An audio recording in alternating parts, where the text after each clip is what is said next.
Ich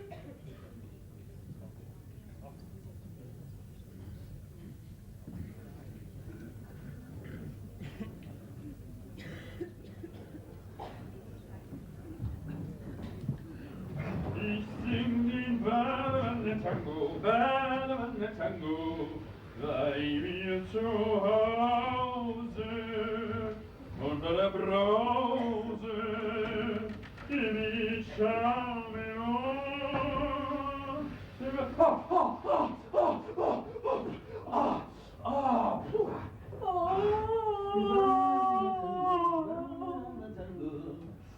Ja, ich greife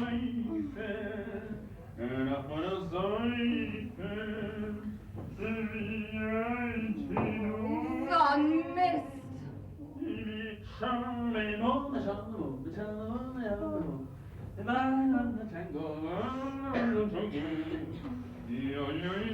Ein Spektakel wie im Affenhaus. Wie Karu. Oh, bei dem Lärm soll man nun schlafen. Wie ein Tenor.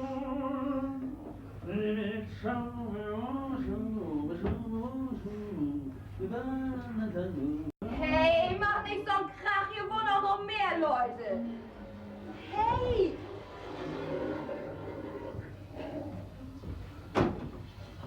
Mach doch nicht so einen Krach, Inge. Warum bist du eigentlich schon auf? Du kannst doch noch 2 Stunden schlafen. Schlafen? Wenn du so ein Spektakel machst? Oh, nee. Eine feine Familie habe ich. Das habe ich Mutter gehört. Die war um 6 schon auf den Beinen. Dann kocht der Kessel wie verrückt. Ja, und als sie rausging, hat sie mir den Eimer geklappert, dass sie fast aus dem Bett gefallen wäre.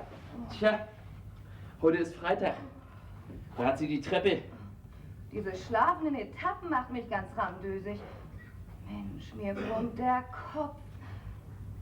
Gib mir mal eine Tablette. Oh, Mensch, ihr macht euch noch ganz kaputt mit den ganzen Tabletten. Immer muss ich neue mitbringen.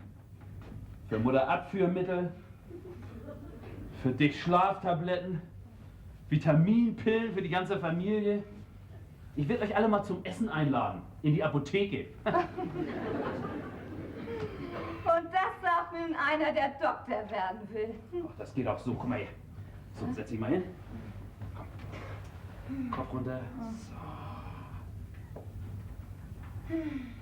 Das tut gut. Es wird das spät geworden, letzte Nacht. 2:30. War viel zu tun? Der Laden war proppenvoll. Und du? Auch voll? Dummes Zeug. Ich sehe doch nicht hinter der Theke. Nee, aber der Rauch, der Lärm und die Musikbox und dann die ganzen Leute. Oh. Hat sich das denn gelohnt? Trinkgeld? Ist wieder Ebbe in deiner Kasse? Du sag mal, geht das? 10 Mark bis nächste Woche? Na, deine Woche kenne ich. Die dauert immer 14 Tage. Nee, bloß bis nächsten Donnerstag. Dann kriegt Klein Herbert von Mami wieder Taschengeld. Warum so sauer? Professor Sauerbruch. Hm? Oh, hat sich was mit Sauerbruch. Danke. Du, weißt du was? Gestern ist mir wieder schlecht geworden in der Anatomie. Oh, wird alles Gewohnheit wie Lüttbrau, oder? Nee, bei mir nicht. Mir dreht sich jedes Mal der Magen um. Du, ich glaube, ich halte das nicht durch. Mensch, das kannst Mutter nicht antun. Die sammelt jetzt schon Kundschaft für deine Praxis. Wenn man sich das so überlegt, 10 Semester und dann die ganzen Prüfungen und alles bloß, weil Mutter einen Arzt in der Familie haben will. Du wirst noch mal ein ganz großer Chirurg, mein Junge. Du hast goldene Hände. Hast aber wirklich. Meine Kopfschmerzen sind weg. Ja, na, du hast das gut, du hast dich durchgesetzt. Du kannst tun und lassen, was du willst. Was heißt hier durchgesetzt? Soll ich Mutter auf der Tasche liegen? Ach nee. Aus mir wäre nie eine Balletteuse geworden. 8 Jahre lang hat sie mich rumhüpfen lassen. Hat mich von einer Ballettschule in die andere geschleppt. Première position, deuxième position, troisième position, quatrième position, cinquième position.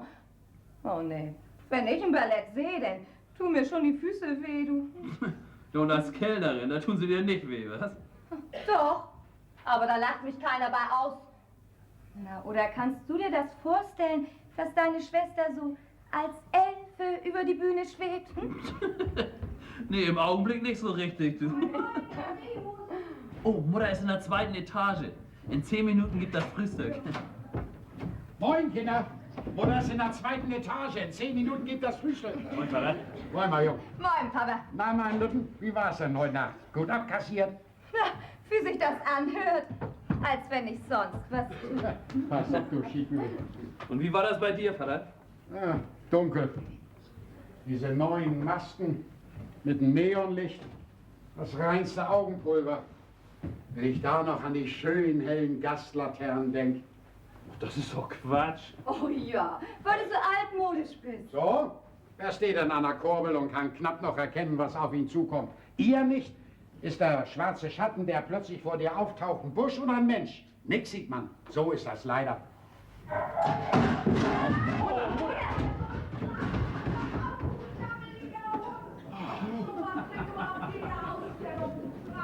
War bloß ihr Eimer. Hey. Danke. Der Köder von Martinis.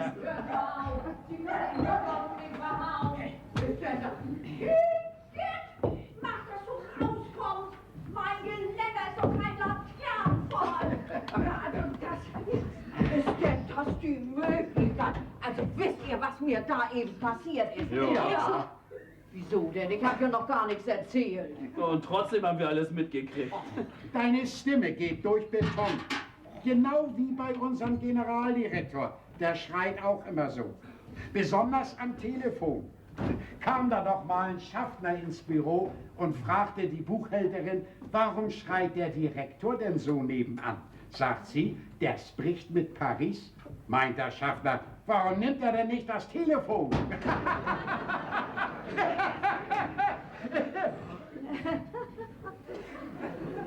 Früher hast du immer gelacht über diesen Witz. Vater, wir sind nun bald 29 Jahre verheiratet. Ich kenne deine Witze doch alle.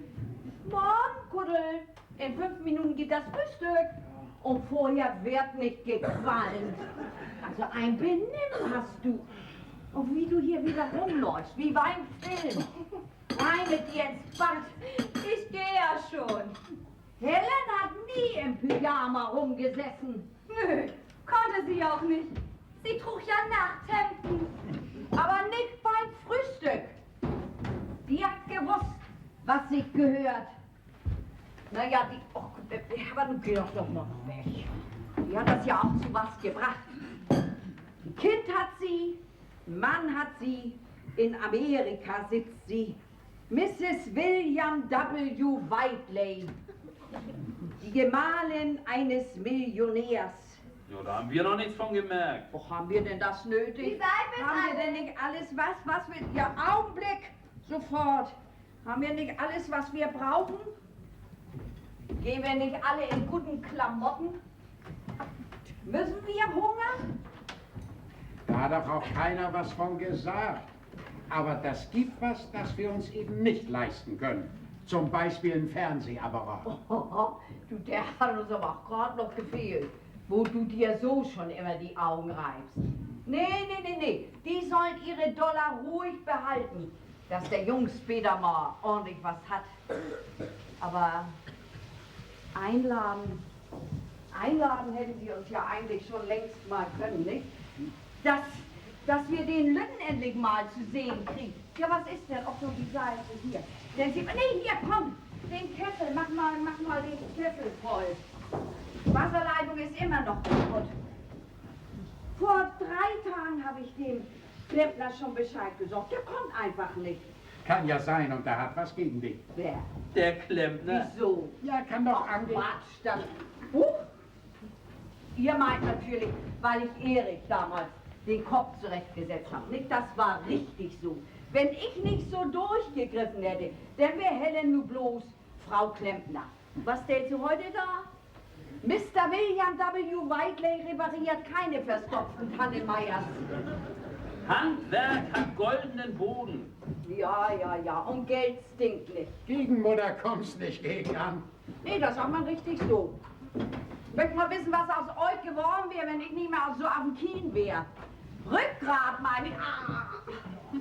Oh, Herbert. Ja?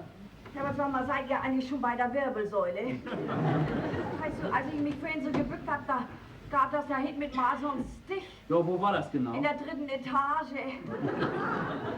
Ich meine, welcher Wirbel das war.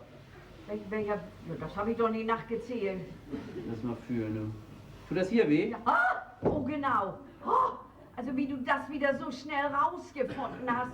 Ah, aua. Ach, der ganze Thorax ist pathologisch. Und immer in der 3. Etage. Ich glaube, meine Bandscheibe ist gegen die 3. Etage allergisch. Wie würdest du denn nun therapieren? Eine Ultraschallindikation? Oder Oberflächenreiz durch dermatologische Hautbehandlung? Mutter, du schnüffelst zu viel in meinen Büchern rum. Ach, ich merk schon. Du massierst intramuskulär. Ah, tut das gut. Ach, Junge, ich sag ja, du hast goldene Hände. Ja, aber schiedige Fingernägel. Ich bin noch nicht so weit gekommen. Na, ist ja jetzt auch nicht so wichtig, nicht? Aber später, was werden deine Operationsschwestern sagen, wenn du mit solchen Fingernägeln auf den Blinddarm losgehst? Das ist ja noch lang hin, nicht? Ja. Das dauert noch 5 lange Jahre. Ach, Junge, ich kann das gar nicht mehr abwarten, bis du endlich ein Doktor geworden bist. Bis du Approbierst. Ja, so ist das, das meine ich auch. Du, ich hab schon wieder 9 Patienten für dich. Ja, hier, der alte Seehusen aus der 2. Etage. Du weißt doch, der hat nur noch eine Niere. Und der hat mir versprochen, dass er dich konsultieren will. Hoffentlich hält er noch so lange durch. Hoffentlich halte ich noch so lange durch. Oh, Mutter, gestern ist mir wieder schlecht geworden. Ja, kein Wunder. Mit einem halben Butterbrot zum Frühstück. Ja, glaubst du denn, Virchow ist nüchtern auf dem Ulkus losgegangen? Mutter, das hat da doch nichts mit zu tun. Das kommt von der Anatomie. Hä? Ich kann die Leichen nicht riechen. Leichen? Ja, wieso lässt man euch denn an die Toten ran? Den könnt ihr doch sowieso nicht mehr helfen. Oder wir müssen den Menschen doch von innen kennenlernen, nicht? Und da schneiden so 3 bis 4 Studenten den ganzen Vormittag an einem rum. Das ist ja kein Wunder, wenn so ein Mensch hops geht. Das hält doch kein Mensch aus. Also, dass man sowas zulässt. Oder die liegen doch schon lange auf Eis. Also, nee, Herbert, nun halt doch mal auf. Was ist denn nun mit Frühstück, Mutter? Ja, ist schon klar, Vater, setz dich mal hin. Aber wär's mal wieder nicht klar, Inge. Inge, Kaffee steht auf dem Tisch. Bin ja schon da. Sag mal, du schämst dich ja wohl gar nicht, so halb angezogen hier rumzulaufen. Du, hier wird keine polnische Wirtschaft eingeführt. Was verstehst du unter polnischer Wirtschaft? Gott, eben polnische Wirtschaft. Das ist keine Antwort. Ich habe gefragt, was du unter polnischer Wirtschaft verstehst. Ton hast du am Leib. Moment, Vater, Moment. Sie besteht auf eine klare Antwort und dann soll sie die auch haben. Polnische Wirtschaft, das ist, sagen wir mal, also polnische Wirtschaft hätten wir hier, wenn ich nicht da wäre. Was haben die Polen mit unserem Haushalt zu tun? Ja, da hast du recht. Sag mal, was habt ihr bloß alle mit Polen? Ja, was habt ihr eigentlich alle gegen Polen? Das sind Menschen genauso wie wir. Haben Mutter und Vater, Bruder und Schwester, können weinen und lachen und... gemein, ist ja schon gut. Sag mal, wie spät ist es eigentlich? 7:45. Ja, da sagt man auch nicht still, dann haben wir nur... In Amerika 1:45. Ja, da ist die Sonne in New York bestimmt noch nicht aufgestanden. Helen liegt sicher noch im Bett und dreht sich noch mal auf die andere Seite. Kann aber auch sein, sie ist gerade eben erst nach Hause gekommen. Ja, von so einer Partie. Party, Vater. So bei Rockefeller oder irgend so einem Bekannten. Ja, ich sehe das Bild ganz deutlich vor Augen. Auf dem Perser liegt noch das Nevsky.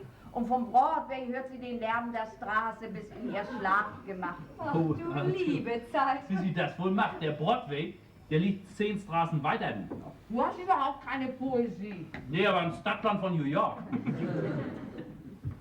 Also, für mich ist New York eine Stadt ohne Seele. Ja, natürlich, Vater, weil da keine Straßenbahn fährt, ne? Na, was gibt's denn Neues auf deinen Schienen? Oh, so allerhand. Lass mal den Zucker rüber. Das siehst du denn nicht, dass Vater ganz in Gedanken ist. Na, nun schieß mal los. Wieso? Oh, Vater, nun lass dir doch nicht jedes Wort einzeln aus der Nase ziehen. Ist was raus mit dem Großraumwagen, mit dem neuen Großraumwagen, hm? Und da sagt sie mal, na? Ja, nächste Woche kriegen wir einen 5. Wagen. Noch moderner. Stromlinie, Scheibenwischer, Klimaanlage, vollautomatisch. Vollautomat. Ist aber noch nicht alles. Ja, was denn noch? Soll ein großes Fest werden. Frau Generaldirektor tauft den Wagen ganz feierlich. Und dann die Jungfernfahrt. All die großen Herren von der Stadt, alles was Rang und Namen hat, ist dabei. Mit ihren Frauen natürlich. Und wer fährt den funkelnagelneuen Wagen? Na, wer wohl? Du, Vater? Oh, Vater, ich bin so stolz auf dich. Das Fernsehen kommt auch. Oh, unser Vater auf jedem deutschen Bildschirm. Na du, und dann hinterher das große Fest im Rathaus. Mit Tanz. Ihr seid alle mit eingeladen. Ja. Essen und Bier satt. Da komme ich mit. Klasse. Das Fest muss wohl leider ausfallen. Warum denn? Na, wenn dein Generaldirektor mich in demselben Kleid sieht, was ich schon zum 25-jährigen Jubiläum anhatte und zur Weihnachtsfeier und Ostern und zum Betriebsfest. Na, dann kauft ihr doch ein neues. Neu kaufen, wovon denn wohl, hm? Von deinem Schmuhgeld. Schuge, na hör mal. Früher hast du doch immer was auf die hohe Kante gelegt, Mutter. Wenn ich da noch an die 3000 R-Mark denke, die hatte Mutter so gut weggelegt, dass sie die erst 2 Monate nach der Währungsreform wiedergefunden hat. Ich werde mir das gleich nochmal angucken. Hier, Herbert, dein Butterbrot. Okay. Mit extra dicker Butter auf. Ja? Fetch mir den Bregenkasten, von nix kommt nix. Eben. Vielleicht ist ja bei mir gar nichts da zum Schmieren, ne? Bis nachher. Herbert! Gott, nee, der Junge, der muss doch an sie glauben. Na, das besäufst du doch schon für ihn. Jawohl, das tue ich auch, weil ich weiß, was in ihm steckt. Eine Kapazität. Hauptsache, du weißt das. Ach, du hast das gerade nötig, gerade du. Ach, nun fang doch nicht wieder an damit. Ach, meinetwegen kann sie doch machen, was sie will. Ich muss los. Wo willst du hin? Ich hab was vor. Aber so früh? Was denn? Ich treffe mich mit jemandem. Mit wem? Kenn ich den? Reg dich nicht auf. Du kennst sie nicht. Hm? Was ist sie? Ja, hast du das Reg dich nicht auf, du kennst ihn nicht. Also, Nun lass sie doch, Mutter. ach Vater, das ist mir lange nicht egal, was meine Kinder außer Haus treiben. Reg dich nicht auf, du... Also nee. Und du... Oh. Trifft sich mit irgend so einem... Wer weiß, wer das ist. Und du sitzt da rum. Nee. Wer weiß, wozu der sie besappelt.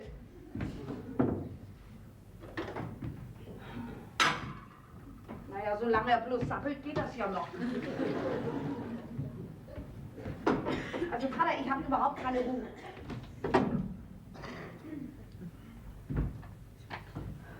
Gott, nee. Das arme Kind. Wer kriegt ein Kind?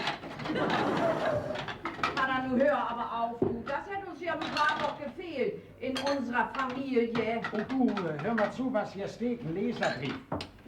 Warum nimmt man nicht endlich die Straßenbahnen aus der Innenstadt? Diese unmodernen Schienenfahrzeuge, die nicht ausweichen können, behindern den ganzen Verkehr. Dr. Walter M., Goethestraße 7. Ja klar, so ein Akademiker, nicht?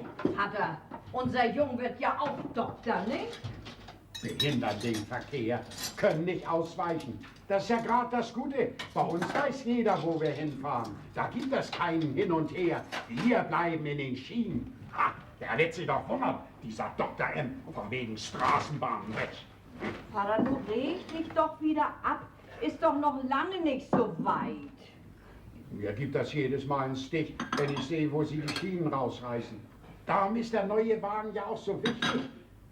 Das ist nicht bloß ein neuer Typ, das ist eine Demonstration, ist das. Das zeigt, dass wir noch da sind. Wir lassen uns noch lange nicht verschrotten. So, nun will ich ins Bett. Nacht, Mutter. Na, Vater, wird Zeit, dass du bald wieder tagsüber Dienst hast. Fehlst mir so. Ich bin immer so allein in dem großen Bett. Da ist es auch immer so still. Du schnarchst nämlich wie so ein Bär. Das habe ich auch nicht gedacht, dass man das mal so vermissen kann. Ja, Augenblick. Ja. Ja. Moin, Frau Wiese. Ach, Sie sind das. Ich habe ja gar nicht gewusst. Seit wann sind Sie denn wieder hier, Herr Seidel? Oh, sagen Sie mal ruhig Erich zu mir. Da drüben? Ja, bitte. Gut.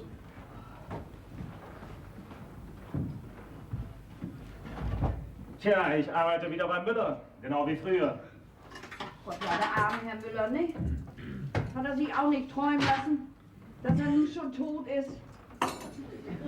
War das Herz? Seine Frau hat mich gebeten, wieder bei ihr anzufangen. Mhm.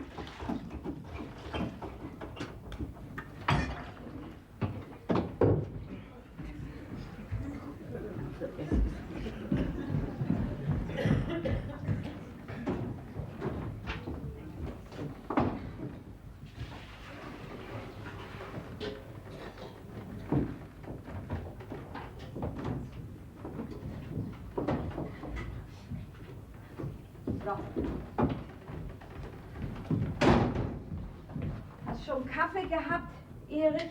Ja, bei Frau Müller. Och man, den Plöer kenne ich.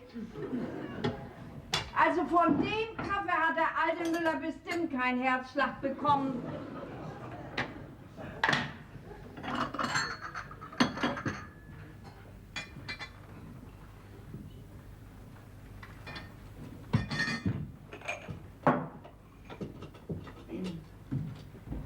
Vier Stücken Zucker? Das haben Sie behalten.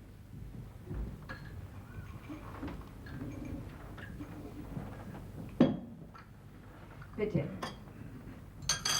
Danke. Ist er das? Stört er dich? Oh, lassen Sie mal. Ist ja aus und vorbei. Eben. Mr. William W. Whiteley. Ich weiß. Mr. William W. Whiteley. Ist dir das so gegangen? Was? Wie dir das gegangen ist, habe ich gefragt. Bist du schon verheiratet? Können Sie einen Ring sehen? So eilig habe ich das nicht. Gibt hübsche Mädchen genug. Ist das nicht so, Erich? Ja, aber die richtige habe ich noch nicht gefunden. Oh, kommt noch, Erich, kommt noch. Ach, ich bin ja richtig froh, dass du dich getröstet hast. Naja, Helen steht ja auch nichts aus, nicht? Sie ist sehr happy. Oh, du, das war vielleicht eine Hochzeit damals. Habe ich dir eigentlich die Karte mit dem Menü schon mal gezeigt? Ach nee, das ging ja gar nicht, du warst ja schon weg. Och, Erich, du hast ja das ganze Album noch nicht gesehen. Helen hat uns nämlich die Speisekarte geschickt. Ja, wir waren nicht drüben zu der Hochzeit. Nee, das ging nicht. Das Haus wurde gerade umgebaut. Also ich lese dir das mal vor, nicht? Waldorf Astoria. Das ist da, wo die Windsors immer wohnen. Wedding Bankett. Wedding heißt da drüben Hochzeit. Und Bankett, ja genau wie hier, Bankett, nicht? Aber nun, pass auf. Horst Dövers and Kaviar. Smoked Salmon Nova Scotia. Mock Turtle Suppe. Das heißt Schildkrötensuppe. Filet of, naja, und so weiter und so weiter. Ist das nicht wie ein Märchen?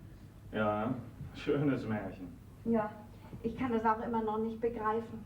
Ach du, und hier wohnen, pass mal auf. Hier oben. Hier, in der 44. Etage. Weißt du, in dem Haus, da möchte ich auch keine Treppen scheuern. Hier oben, wo das Kreuz ist, hat sie mir geschickt. Ist er wirklich nett von ihr? Ja, das ist das auch. Naja, sie kann mir ja auch dankbar sein. Wenn ich damals nicht so aufgepasst hätte, dann wäre sie ja nur... Meine Frau. Erich. Ich will doch nur immer das Beste für meine Kinder. Das kann mir doch kein Mensch verdenken. So, ich hab's gefunden. Muss da einen neuen Verschluss einsetzen. Ich komme nachher nochmal vorbei. Ja, vergiss das aber nicht. Sag mal, hast du denn Danny... Du hast ja Danny noch gar nicht gesehen. Danny, wer ist das? Na, ihr Jungen, Helens Jung. Von Bill? Also, du kannst vielleicht fragen, von wem denn sonst wohl? Hier, guck mal, da ist er 4 Wochen alt. Und da ein halbes Jahr. Hier knapp 3. Und hier unten, das ist das letzte Foto. Da kommt er gerade in the school. The school heißt die Schule. Oh. Und wo ist Bill? Bill, naja, der kommt wohl nicht den Tag, sonst wäre er da ja auch mit drauf. Du, ist er nicht süß? Ja, ich komm nochmal wieder. Hallo Erich, wieder ein Land. Tag, Inge. Ich komme nachher nochmal vorbei. Was ist mit ihm denn los? Ach so, hast ihm Lenes Hochzeitsmenü Batz aufs Butterbrot geschmiert. So ist das richtig. Also, du hast ein Zartgefühl wie eine Dampfmaschine. Sag mal, wie sprichst du denn mit mir? Ich bin ja wohl immerhin noch deine Mutter, nicht? Und überhaupt, er ist doch schon längst überhin. Na, danach sah er gerade aus. Wenn er so viel für sie über hat, dann will er sie ja auch glücklich sehen, nicht? Mit einem anderen? Das kleine Opfer muss er ihr springen. Weiß ich nicht, ich hätte meine Tochter auch lieber hier im... Sag mal, was ist das denn für eine Tasche? Meine. Seit wann? Seit 10 Minuten. Ja, sieht ja auch noch sehr neu aus. Und du fragst gar nicht, wo ich die her hab. Nein, den Gefallen tue ich dir nicht. Ihr könnt mir alles nachsagen, aber nicht, dass ich neugierig bin. Oh, da ist Luzi von Ritter. Augenblick mal eben. Hallo, Luzi. Ja, Luzi, was ist? Hat er geschrieben? Ja, sehen Sie, habe ich das nicht gleich gesagt. Sie brauchen nur auf mich zu hören. Oh Gott, da geht sie hin. Glücklich und zufrieden. Naja, ich habe ihr gleich gesagt, der Mann kommt wieder, habe ich zu ihr gesagt. Warum mischst du dich immer in andere Leute Angelegenheiten? Das muss man doch, man muss sich um andere Menschen kümmern. Nur du wolltest ja nie auf mich hören. Oh, was hätte alles aus dir werden können? Auf der Bühne hättest du stehen können, ganz allein auf der Bühne und pas de deux tanzen. Aber nein, weggeschmissen hast deine Zukunft. Ich bin zufrieden mit dem, was ich hab. Kellnerin. Als Tänzerin kriegst du Ovation. Als Kellnerin kneift man dir höchstens mal ein Popo. Also mich kneift keiner. Und ich meine das doch auch mehr so symbolistisch. So, aber die Tasche, die mache ich wirklich leid. Von wem war die noch, hast du gesagt? Ich denke, du bist nicht neugierig. Oh, ja, du wolltest das ja nicht sagen. Bitte. Soll ich? Oh, du reißt dir bloß kein Bein aus, ich gehe schon. Das ist bestimmt Erich. Das ist nicht wahr. Was hast du denn? Ich glaube, ich bin Spögenkiger. Für was denn? Da draußen, da steht eine fremde Person mit Helens Bein. Oh, Mutter, Beine, die auf dem Broadway laufen. Steh nicht auf deiner Fußmatte. Mama? Mach doch auf! Das ist wirklich Lene! Oh, Lene! Halt, stopp! Hat sie zu dir gesagt, mach auf, oder hat sie das... Lene! Oh, Helene! Oh, Helene! Aber komm doch rein! Oh, Lene! Oh, Helene! Das ist ja das Letzte. Wenn ich mich freue, ich heulen und bei einer Beerdigung kommt kein Tropfen. Ja, Inge! Was ist denn hier bloß los? Leni! Papa, Kind! Papa. Gar nicht verändert hast du dich. Siehst noch genauso gut aus wie damals. Der muss ihn aber erst mal sehen, wenn er sich gekämmt hat. Na, Vater, bist aus dem Bett gefallen? Naja, bei dem Spektakel, ne? Also, mein Kind, ich muss sagen, ich bin platt. Mir scheint, ihr habt meinen Brief nicht gelesen. Was nicht gelesen? Deine Briefe, die kennen wir alle auswendig. Der letzte ist vor 3 Wochen gekommen. Dann bin ich eher angekommen als mein Brief. Ja, ich glaube, ich muss euch eine ganze Menge erzählen. Ja, das ist auch richtig, mein Kind. Aber Papa, du setz dich doch hin. Die ganze Ruhe geht ja flöten. Hoch, mein Kaffeewasser kocht. Ist ja Unsinn, kann gar nicht angehen. Ich bin genauso durchgedreht wie der Kaffee. Aber was macht Bill denn? Du, guck mal hier. Ich hab ihn vergrößern lassen. Sieht er nicht bestens aus? Ihn kennen sie hier in der Gegend besser als dich. Jeder fragt mich hier nach meinem Schwiegersohn, dem Millionär. Mal nicht, dass ich damit angeben will. Ihr braucht gar nicht zu machen. Die kleinen Leute, die interessieren sich nun mal für die oberen 10.000 ohne Koch, das war's aber wirklich. Ach, komm, Mutter, lass mich mal Ach ja, mach mal weiter.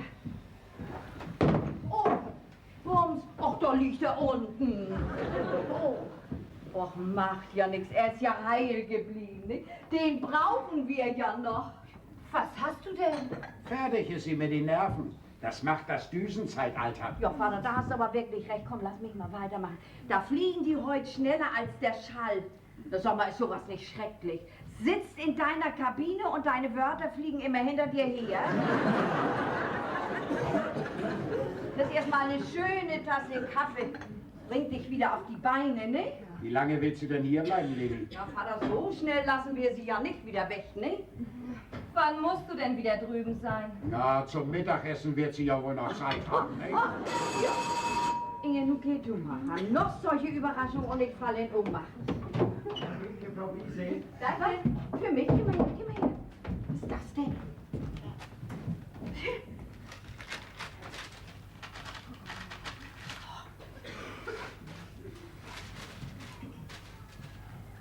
Helen kommt! Du bist ja schon da. Na, mal sehen, was du uns zu schreiben hast. Meine liebe Mutti, diesen Brief hätte ich eigentlich schon längst schreiben. Nee, was soll? Oh, was? Nee. Lass doch, Mutter, was ich soll bin das? doch jetzt selbst da. Oh, nee, nun kann ich den Brief keinem Menschen mehr vorlesen. Den kannst du keinem Menschen mehr vorlesen. Sonst bleibt ja nichts nach, was ich euch erzählen könnte. Ja.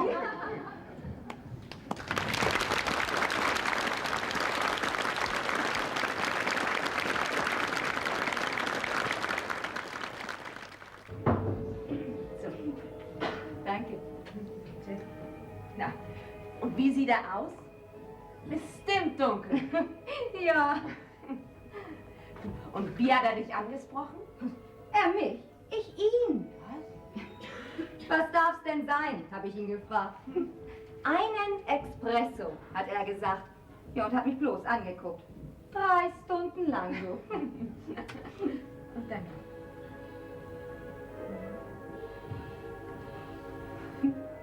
Den anderen Tag saß er wieder da.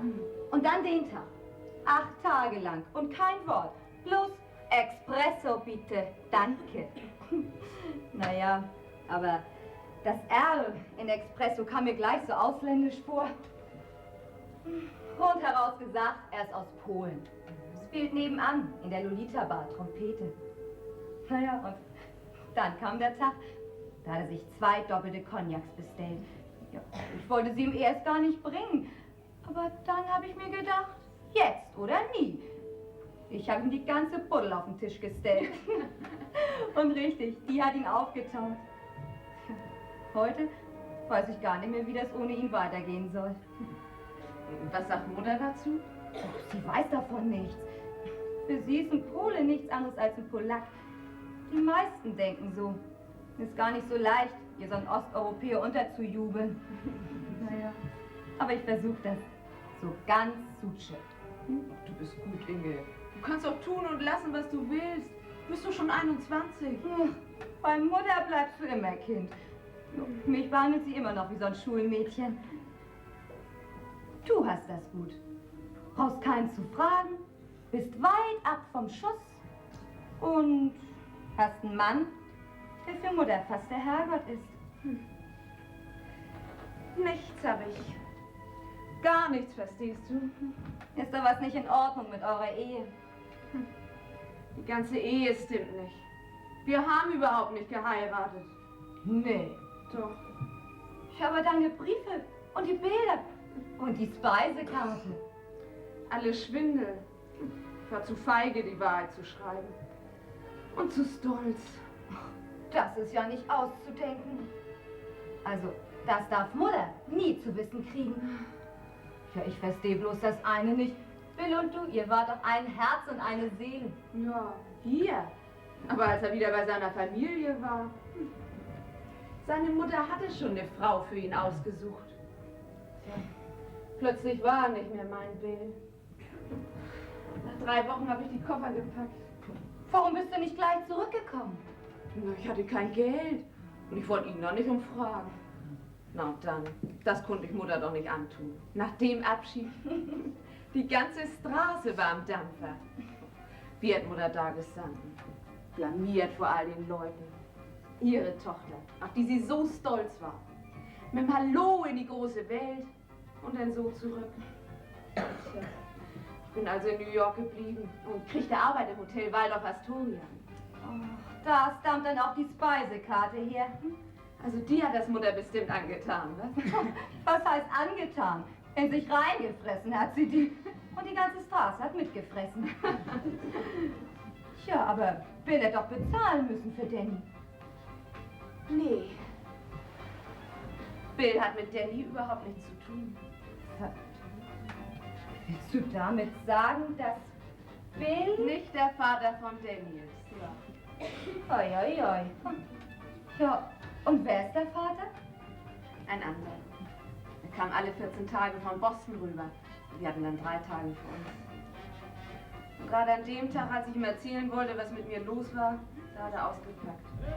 Verheiratet, 2 Kinder, der Frau gehört die Fabrik. Tja, da habe ich ihm dann nichts gesagt und als er weg war, bin ich umgezogen. Als Danny dann da war, habe ich weitergearbeitet, bis ich das Geld für die Rückfahrt zusammen hatte.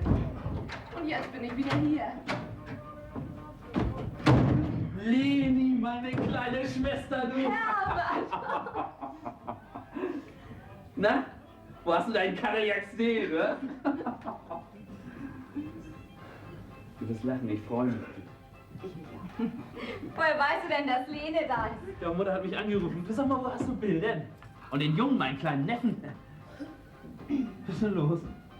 Warum seid ihr denn so still? Du kannst das ruhig wissen. Lene ist gar nicht verheiratet. Und Danny ist nicht Bills Sohn. Sie bleibt bei uns und wir müssen ihr eine Stellung besorgen. Mann, oh Mann, das ist auch ein bisschen viel auf dem Mal, du. Das kann man wohl sagen. Ich denke, du schläfst. Mir ist das, wenn ich träume. Das sind ja Sachen, die man von dir hört. Darum also bist du zurückgekommen. Meine arme Lütte Bären. Kein Millionär, du. Und kein Apartment in der 44. Etage. Und kein Vater für das Kind? Wo ist der Junge denn nun? Ich habe ihn erstmal bei Tante Ella in Cuxhaven gelassen. Ich hatte Angst, dass Mutter mich... Oh, Mutter darf nichts davon zu wissen kriegen. Um alles in der Welt nicht. Du. Das überlebt sie nicht. Na, da hast du recht. Tja, was sollen wir denn nun machen? Das Beste, du fängst bei uns im Expresso an.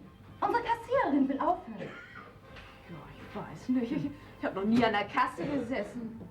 Doch, im Waldorf Astoria. Weißt du das denn gar nicht mehr? Wer will das wissen? Ich will schnell unseren Chef fragen. Na, Inge, schon wieder ein neuen Mantel. Da kann man mal sehen, wo das Geld sitzt, ne? Machst du ihn leiden? Nett. Lila hat ihr schon immer gut gestanden. Vater, der ist doch rot. Na klar, rot. Klar, ich hab mich bloß versprochen. Wie komme ich bloß auf Lila? Ich bin doch nicht blau, ne? Ja, bis nachher denn. Zum Essen bin ich wieder zurück. Tschüss. Tschüssi. Viel Glück. Jetzt müssen wir aber bannig auf Zack sein, dass Mutter nichts merkt. Bei der Nase, die sie hat. Ich gehe ins Bett. Und ich werde mich erstmal ums Essen kümmern. Dass du schlafen kannst nach all dem. Ich würde kein Auge zukriegen. Ach, ich bin ganz froh, wenn ich mal nichts sehe. Und nichts höre natürlich. Ich schalte einfach mal ab. Das haut besser hin als deine Schlaftabletten. Wenn ich bloß wüsste, wo bei mir der Schalter zum Abspillen sitzt. Ich werde mal ein bisschen meine Bücher gucken.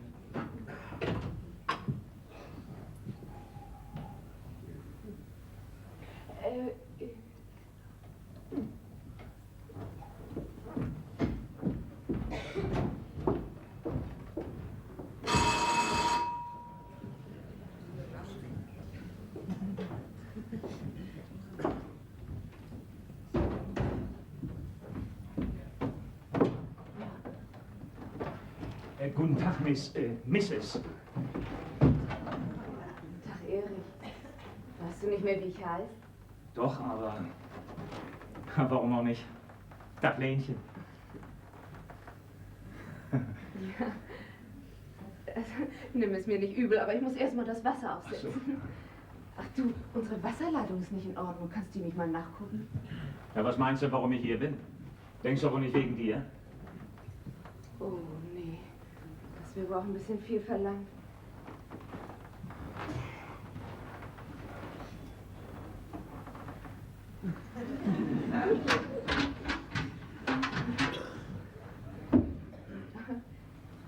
Erich, Entschuldigung. Du, Erich. Ich glaube, ich habe mich damals nicht ganz richtig benommen. Ach, du meinst wegen dem da? Bloß weil du mir einen Korb gegeben hast? Mir weggelaufen bis nach Amerika? Das haben wir doch schon lang vergessen. Erich, mir tut es leid. Was? Na, du weißt schon. Ich war dumm damals. Und ich habe auch dafür bezahlen müssen. Ich weiß. Was? Na, alles. Von Bill. Von wem? Von Bill. Das verstehe ich nicht. Ich bin damals auch abgehauen. Noch vor dir. Hab mir woanders Arbeit gesucht. Weit weg wollte ich. Wollte nicht über den Weg laufen, Arm in Arm mit dem da. Ja, ich hab dir nichts Gutes gewünscht. Du hast ja recht. Grund genug hattest du ja. Aber später habe ich mir den Ruck gegeben und hab dir geschrieben. Vor 3 Jahren. Der Brief kam zurück und Bill schrieb dazu, er wüsste deine Adresse nicht. Und so weiter und so weiter. Oh, hast du Mutter was davon gesagt? Ich bin da nicht. Geht mich doch nichts an. Du bist ein anständiger Kerl. Na, hör bloß auf. Einer ist glücklich und der andere ist anständig. Auch ein Trost. Aber Erich. Ach nee, was denn hier los? Ach, Erich, du machst wohl am Gentleman, was? Ach, und riechen tut er, als hätte er mittlerweile eine Kölnisch-Wasserleitung repariert. Na, was hast denn vor? Muss ihn doch nicht von der Arbeit abhalten, sonst kommt er noch zu spät zu seinem Rendezvous. Ich habe gar nichts vor. Oh, doch, doch, doch. Helen, Vater wollte was von dir. Ja. Also, bis nachher dann, Erich. Aha. Ja, nun hau mal rein, dass du fertig wirst, ne? Wir wollen nämlich gleich essen. Ich will erstmal den Miet hier rauslassen. Sonst schmecken meine Rumpsteaks nachher noch nach deinem Lötbenzin. Also,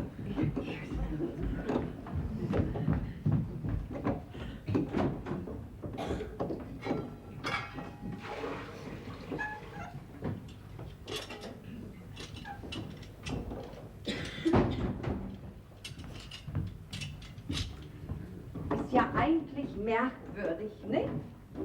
Was? Ja, dass Helen so geblieben ist, wie sie war. Ich meine, immerhin als Frau vom Millionär. Dafür ist sie doch ganz einfach geblieben, ne? Soll sie etwa ihre alten Freunde vergessen? Vergessen gerade nicht, aber Gibt ja auch Menschen, die schnappen denn über, nicht? Wir sind doch auch einfache Leute. Sie, Frau Wiese, Ihre Familie und ich. Kann sein, dass ihr gerade das gefällt. Helen weiß schon, wo sie hingehört. Zu Bill. Der Mann, der weiß schon, was er an ihr hat. Und sie weiß das auch. Ha. Ja, sowas hält zusammen. So, das wäre gemacht. Ja, mit der Zeit muss da mal Neues ruhen. Ach, das eilt überhaupt nicht, Erich. Tja, ich gehe mal in den Keller und drehe den Hahn auf. Nee, das ist gar nicht nötig, das kann ich machen. Und zu der Müllerschen kannst du sagen, sie soll man die Rechnung gleich an den Hauswirt schicken, nicht? Ja, dann sparst du dir den Weg. Ja, dann... Ja, was denn noch? Ach so, ja, ich werde Helen denn Grüße von dir bestellen. Sie bringen einem das ja immer recht sinnig bei, was Sie loswerden wollen.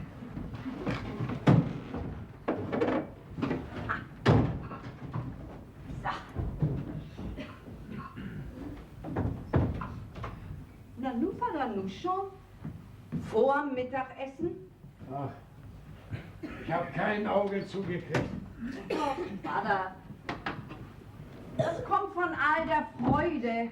Was? Mhm. Ach so, ja, ist wohl so, die Freude.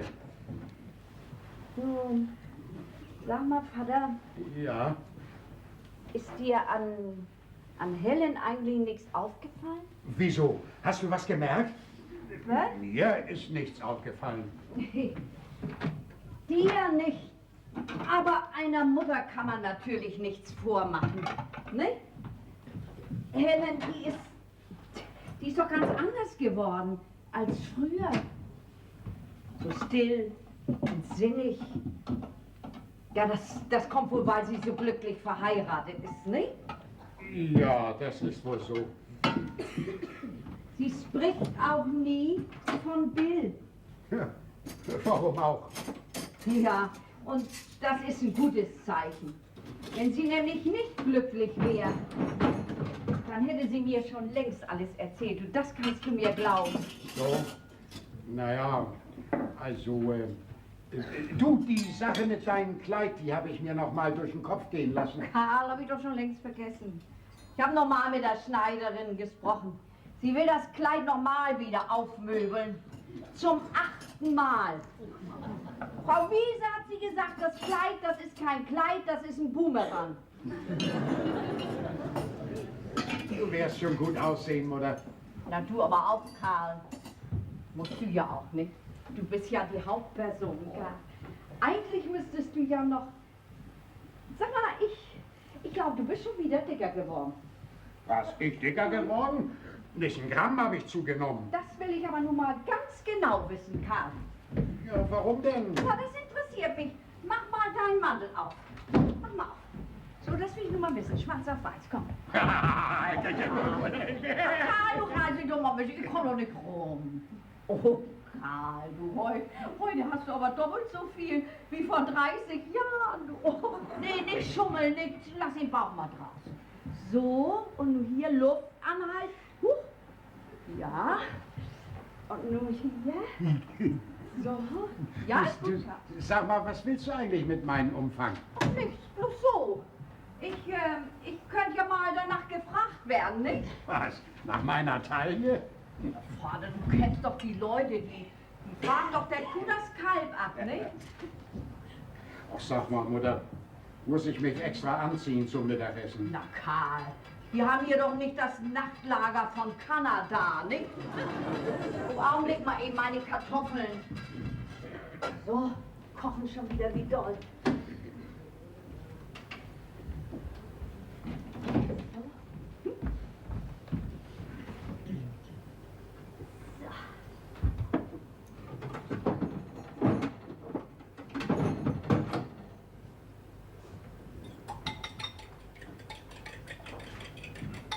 Elektrischen Mixer müsste man haben, nicht?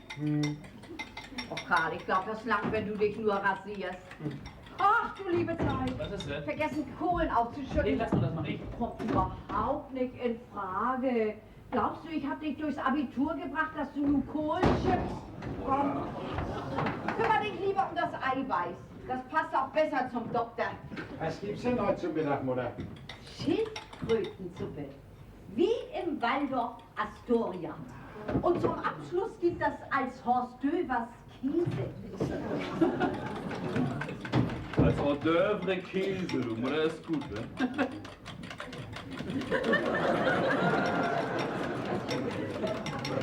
Hoffentlich gibt sie die Suppe nicht als Dessert. Du bild dir mal nichts ein. Dass du Latein kannst, das wissen wir. Kein Mensch hat Mutter auf die Universität geschickt. Aber hier, da siehst du dir. Ach, Vater. Du weißt doch, wie ich das gemeint habe. Mutter ist schon richtig so, wie sie ist. Sie weiß, was sie will. Du, und Energie hat sie. Starkstrom ist das. Wem sagst du das? Mutter ist doch sowas wie meine Oberleitung. Ja. Die sorgt dafür, dass alles weitergeht. Ja. Sie hält uns alle in Trab, was?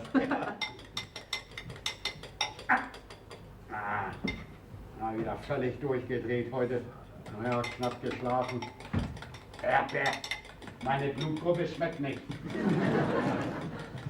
Kein Wunder, dass die Flöhe mich nicht beißen. Am Ende hast du blaues Blut, was? Nee, du, das ist rot. Das weiß ich nun genau.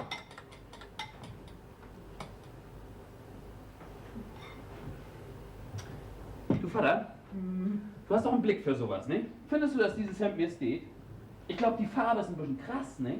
Da fragt Muttermann lieber. Du, ich weiß nicht, ob das Grün zu mir passt. Ach so, das Grün, ja, das kann angehen.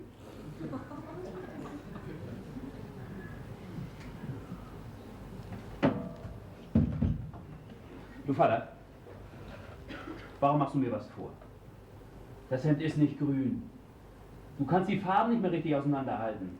Wie kannst du sowas sagen? Ich komme jeden Tag an ein paar Dutzend Ampeln vorbei. Ich werde doch wohl noch auseinanderhalten, was rot und was grün ist. Ja, du weißt, wo rot und grün ist, nicht? Rot ist oben und grün ist unten. Vater, mir ist das schon eine ganze Zeit lang aufgefallen. Die Welt ist so grau geworden, die Neonlampen so duster. Ja, und dann der lila Mantel von Inge. Wann hat das denn angefangen? Hm? So vor einem Vierteljahr. Tagsüber geht das ja noch, da merke ich fast gar nichts. Aber nachts, da ist das besonders schlimm. Und warum bist du nicht zum Arzt gegangen? Wieso? Meinst du denn, dass es was Ernstes?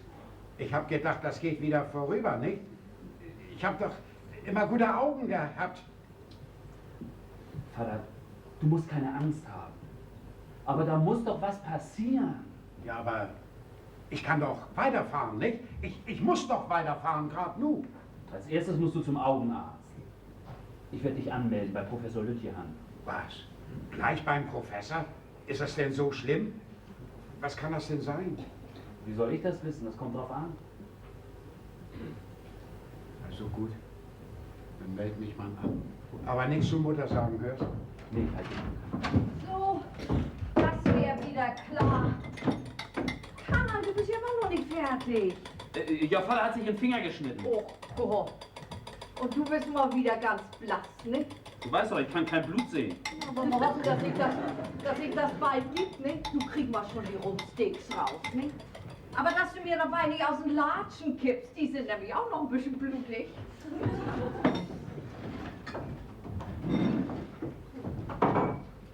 Oh, soll ich weiter aufdecken? Ach ja, bitte, Helen. Und stellst die Gläser auf, ne? Jo. Stellst du mal die Suppe ab und die Kartoffeln? Ja. Dann kann ich die Suppe nämlich gleich auffüllen. Oh nee, Karl, das ist doch nicht dein Karl, das ist doch das Geschirr, du. Das musst du doch sehen. Du machst doch nicht so ein Gesicht, Karl. Also wehleidig sind die Männer. Kleinen Ritze im Finger und stellen sich an, als sollten sie ein Kind kriegen. Rasieren ist ja auch kein Vergnügen. Ja. So. Setzt euch hin. Die Suppe ist fertig. So. Oh, Helen, hilf mal, die ganze Schildkröte sitzt unten. So. Inge ist natürlich wieder nicht da, aber wir fangen trotzdem an, ne? So. Und, Herbert, komm. Okay. Helen? Ja? Oh, das riecht aber gut, Mutter. Na ja, Schildkröte, ne? Bitte? So. Ja, ne? Hm? Oh, die Hauptsache habe ich doch nun beinahe vergessen. Hier, Herbert, mach mal auf. Oh. Ja, Beaujolais. Das ist ein ganz guter Tropfen, hat der Milchmann gesagt. Ja, wir haben hier heute doch so eine Art Familienfestival, ne? Ja, das fehlt bloß noch, dass du auch noch die Herren von der Zeitung eingeladen hast. Oh, Herbert. Gnädige Frau, recht zu, ja. Nee, Herbert, bitte lass das nachtun. Es genügt mir, wenn einer in der Familie bedient. Bitte schön. Danke. Komm her. Okay? Vorsichtig, Vater, ist ganz heiß. Ja, ich pust ordentlich. Ne? Na, denn man guten... Mahlzeit. Mahlzeit. Guten Appetit. Hm?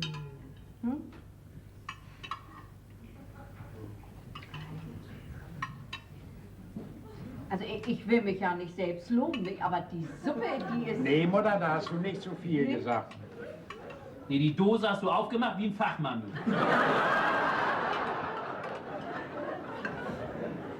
Wie ein Klempner. Du brauchst gar nicht so zu uzen. Wenn du wüsstest, was diese Dose gekostet hat, dann wird sie dir auch schmecken. Schildkröte und Schildkröte, das ist ein ganz großer Unterschied. Oh nee, Vater, Augenblick, Augenblick. Keine Angst, das wird keine große Rede. Was ich euch zu sagen habe... Mahlzeit. Ausgerechnet nun. Ja, ich habe für eine Freundin Arbeit besorgt. Ja und? Hat es geklappt? Ja, morgen kann sie anfangen. Was haben wir denn damit zu tun? Hier, füll dir mal Suppe auf, ist genug da. Schildkrötensuppe.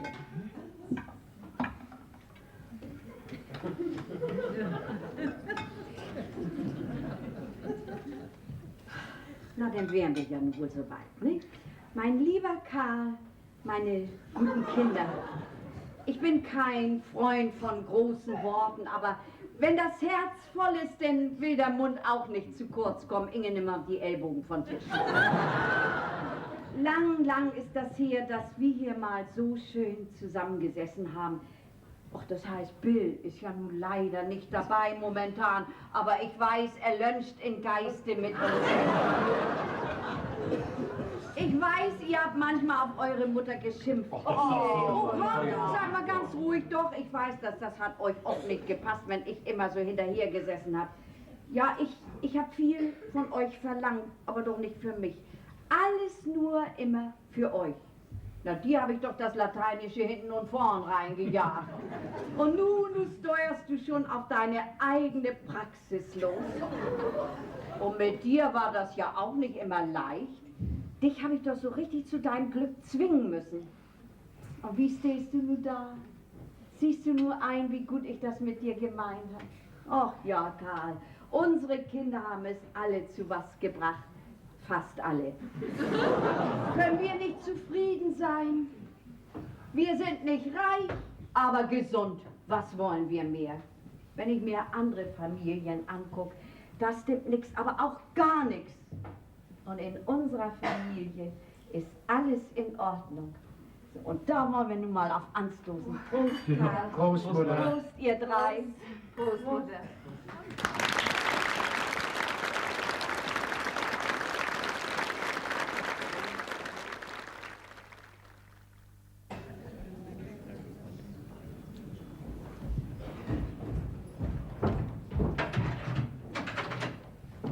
Na endlich, Herbert ist da. Du, sag mal, Was ist mit Vater? ist Mutter da? Nee, Gut, also, der Professor hat ihn lange untersucht.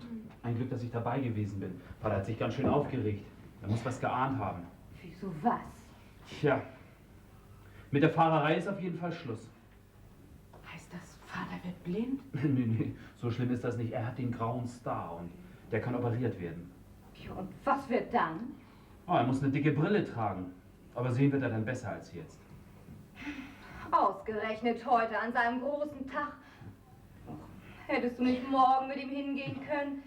Naja, dann hätte er wenigstens noch mal in seinen Großraumwagen fahren können. Nee, du, ein Glück, dass wir heute da gewesen sind. Das war allerhöchste Zeit. Ja, der Professor sagt, er kann das nicht zulassen, dass Vater noch fährt. Ist die Operation gefährlich? Professor Lüttjan operiert selbst.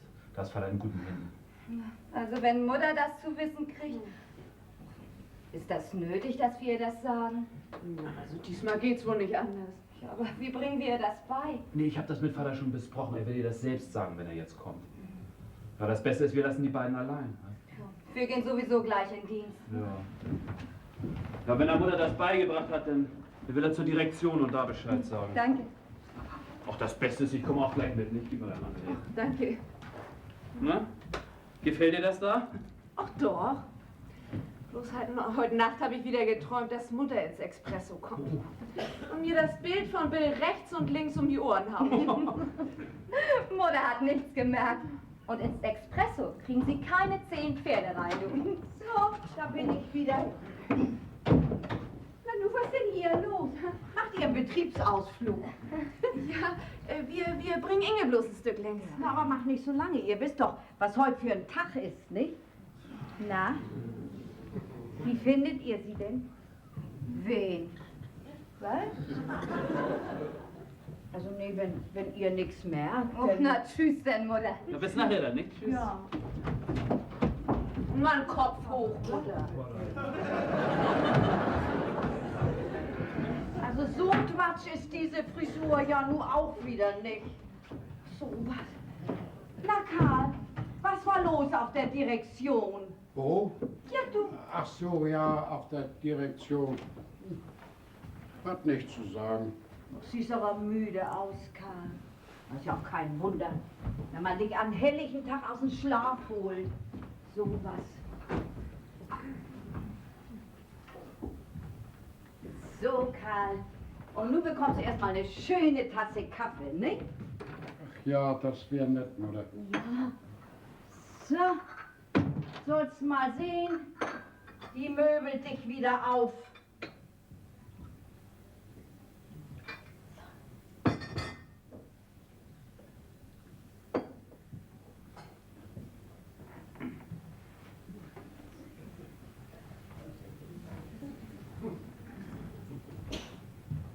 Hier, Karl. Danke, Mutter.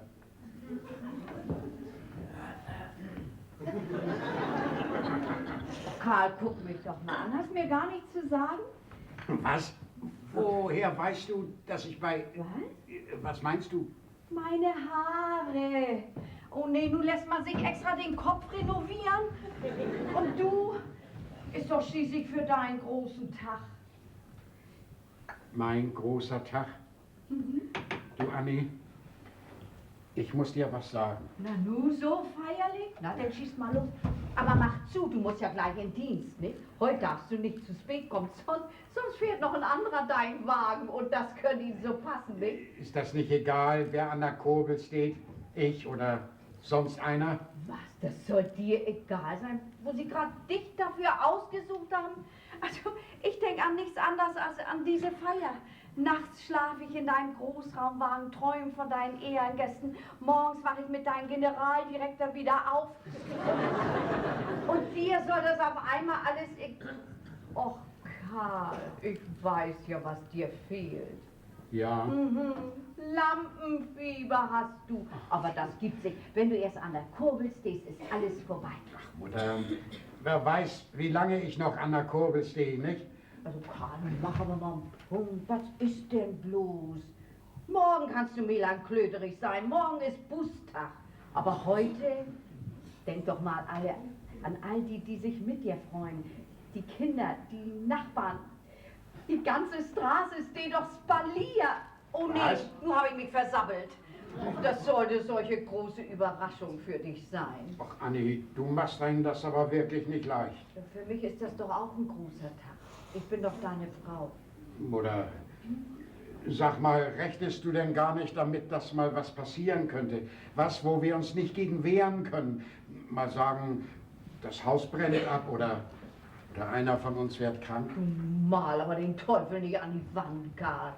Ich werd schon mit allem fertig.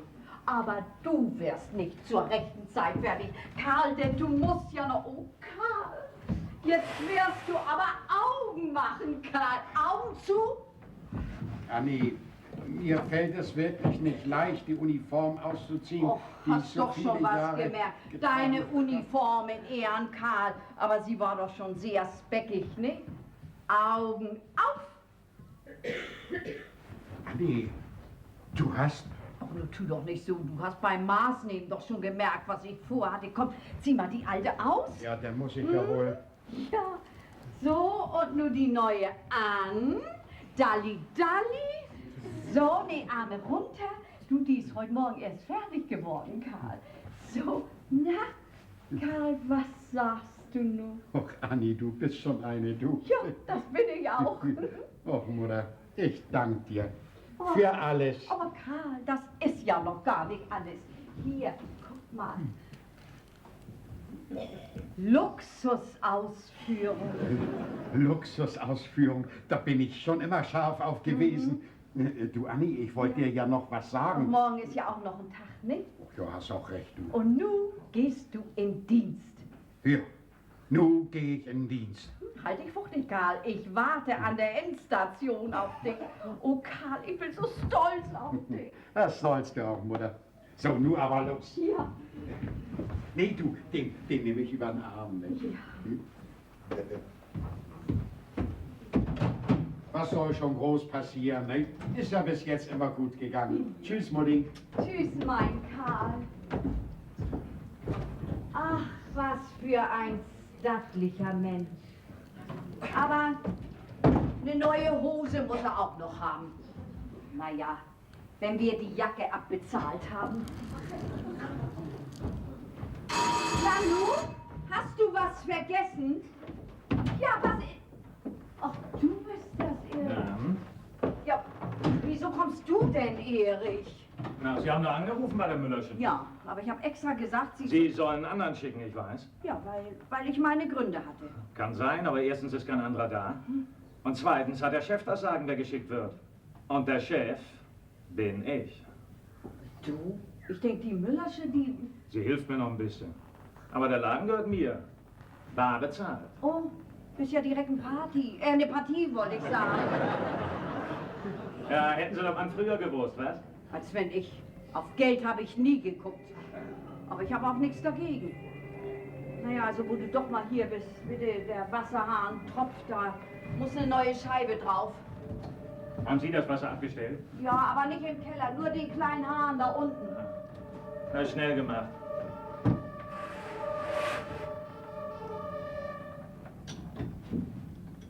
Nanu, Die Alten hier. das Haus brennt ja wohl nicht ohne mich. Ja. Ja, bitte. Ja, hier dran. Oh, pass auf, links. Ja, ja.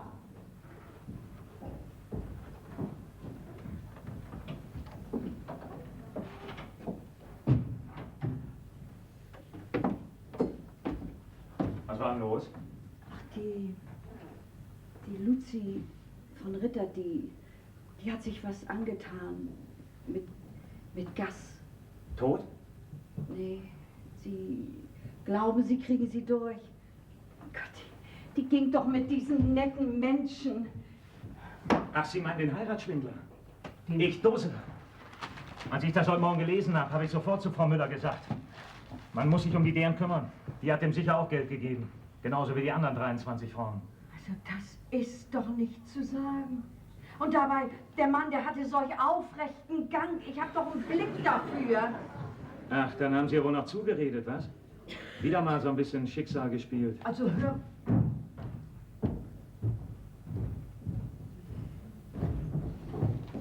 Da haben Sie auch eine besonders glückliche Hand mit. Also sag mal, wie sprichst du eigentlich mit mir? Du hast das gerade nötig. Gerade du. Ja, meinst du denn, ich merke nicht, dass du dich heimlich mit Helen triffst? Du solltest dich schämen. Der arme Bill sitzt da in seinem Wolkenkratzer und ahnt nichts Schlechtes. Ja, und was ahnen Sie? Überhaupt nichts. Wissen Sie, was Sie sind? Kindskopf sind Sie. Also, Herr Seidel, auf der Stelle verschwinden Sie ja, auf der Stelle. Was soll ich nicht geahnt haben? Das werden Sie noch früh genug erfahren. Erich, du kommst hier nicht eher raus, als bis ich weiß, was das zu bedeuten hat. Lenchen hat... Helen ist am Ende gar nicht die Frau von einem Millionär. Willst du damit sagen, Bill ist pleite? Ich sag gar nichts mehr. Bloß gucken Sie doch mal rein in das Espresso. Da werden Sie eine sehen, die aussieht wie Helen. Espresso? Das ist nicht wahr. Das würde Helen hier nie antun.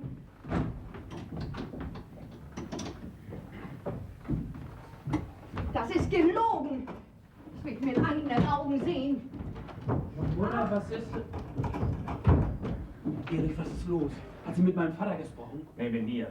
Ich habe die Wahrheit gesagt. Bist du verrückt? Ja, wie lange wollt ihr eurer Mutter denn noch was vormachen? Mensch, hast du doch nichts mitzukriegen. Misch dich nicht in unsere Familienangelegenheiten. Na, dann kann ich ja gehen. Der Hahn ist klar. Ja, und dafür hast du alles andere kaputt gemacht. Mensch, wenn Mutter sich nur was antut. Die? Ha, wo ist sie überhaupt hin? Zum Espresso. Zum Express. Oh. Ach, du liebe Zeit.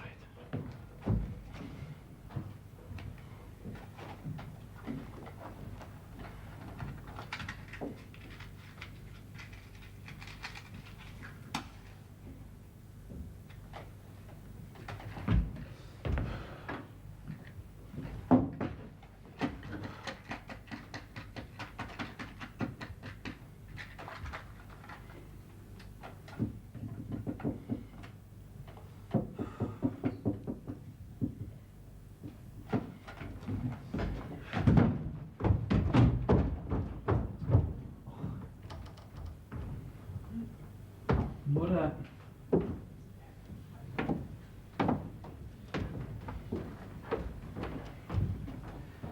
Mutter. Das habe ich nicht verdient. Sitzt an der Kasse.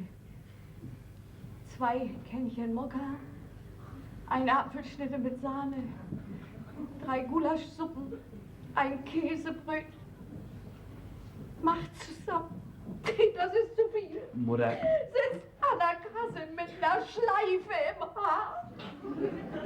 Die hat das von mir gekriegt. Mutter, diese Blamage. Mutter, wir müssen jetzt miteinander reden. Wir haben uns nichts mehr zu sagen. Ich glaube aber doch. Du an der Kasse, wenn das Bild zu wissen kriegt. Oh, dem ist das ganz egal. Die beiden sind doch schon längst nicht mehr zusammen. Helen, du hast diesen feinen Menschen verlassen? Sie hat diesen feinen Menschen überhaupt nicht geheiratet. Sie war ihm nicht fein genug. Was? Nicht fein genug? Meine Tochter?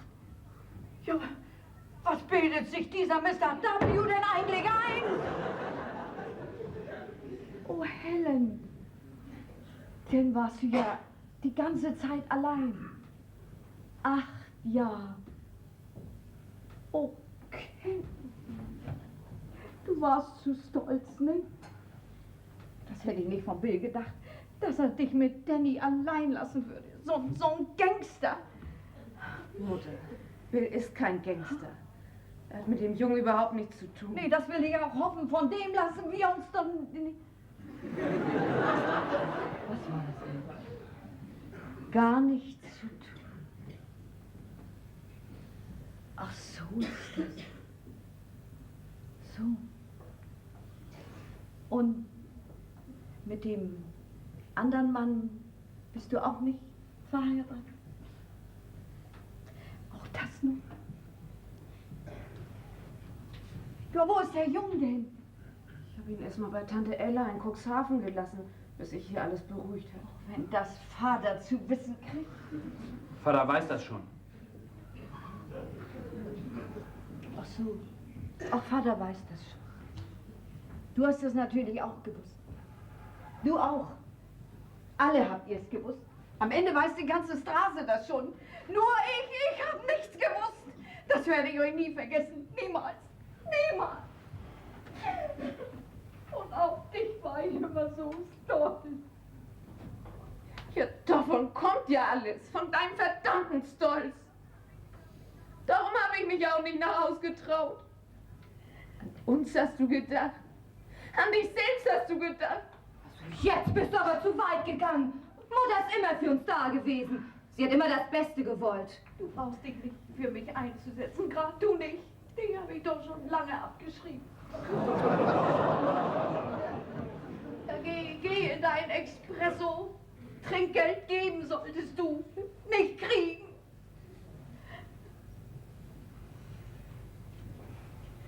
Auf mich brauchst du heute Nacht nicht zu warten, Mutter.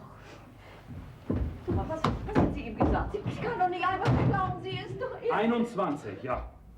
Alt genug. Würde mir imponieren, wenn sie wegbleibt. Sie hat schon immer Eindruck auf mich gemacht, weil sie getan hat, was sie wollte und nicht, was du wolltest.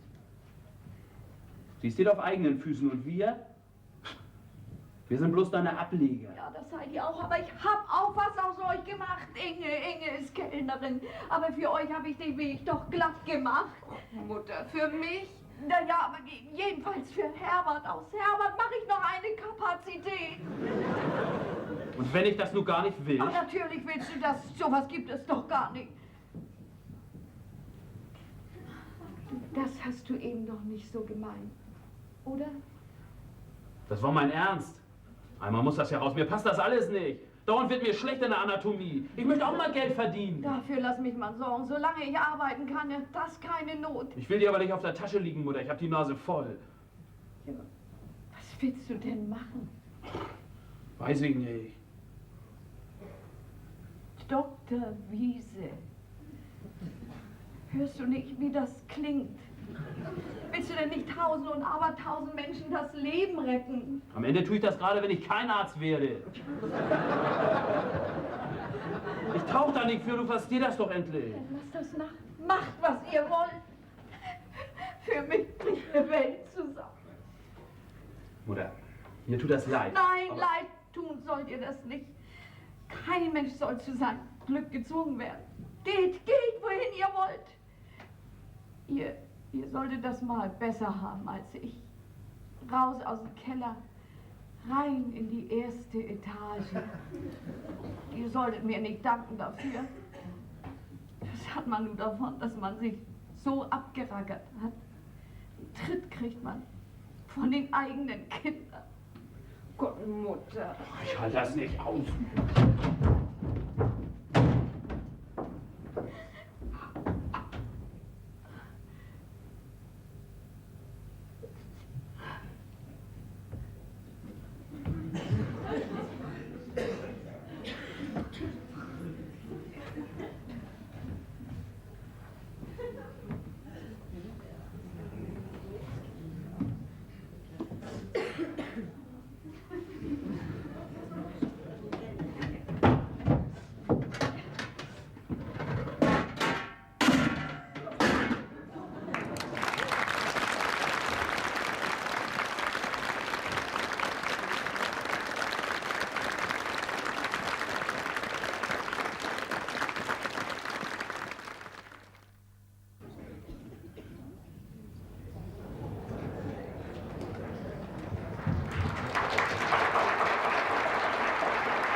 Abend, Mutter.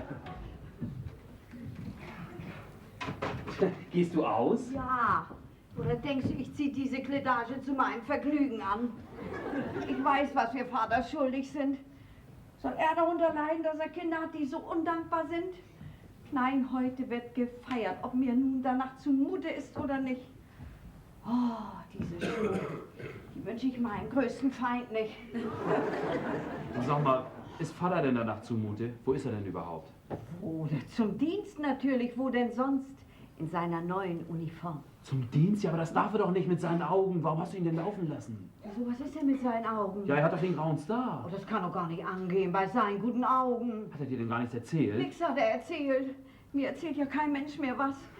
Du sag mal, graues Star, das ist aber sehr schlimm. Ja, nicht? aber er darf doch nur nicht fahren, er sieht doch kaum noch was. Um alles in der Welt, dann darf er doch nicht fahren. Ja, das sag ich Schnell, doch. wir müssen ihn nach, wir Ja, holen ihn ja, noch rein. komm, Schnell, mein komm, Mann, oh Gott, nicht mein lieber armer Na, Karl. hoffentlich ist das noch nicht zu spät. Ich Komm. war immer so stolz auf seine Ja, du bist Augen. egal, komm. Aua, was meine Ja, das ist so.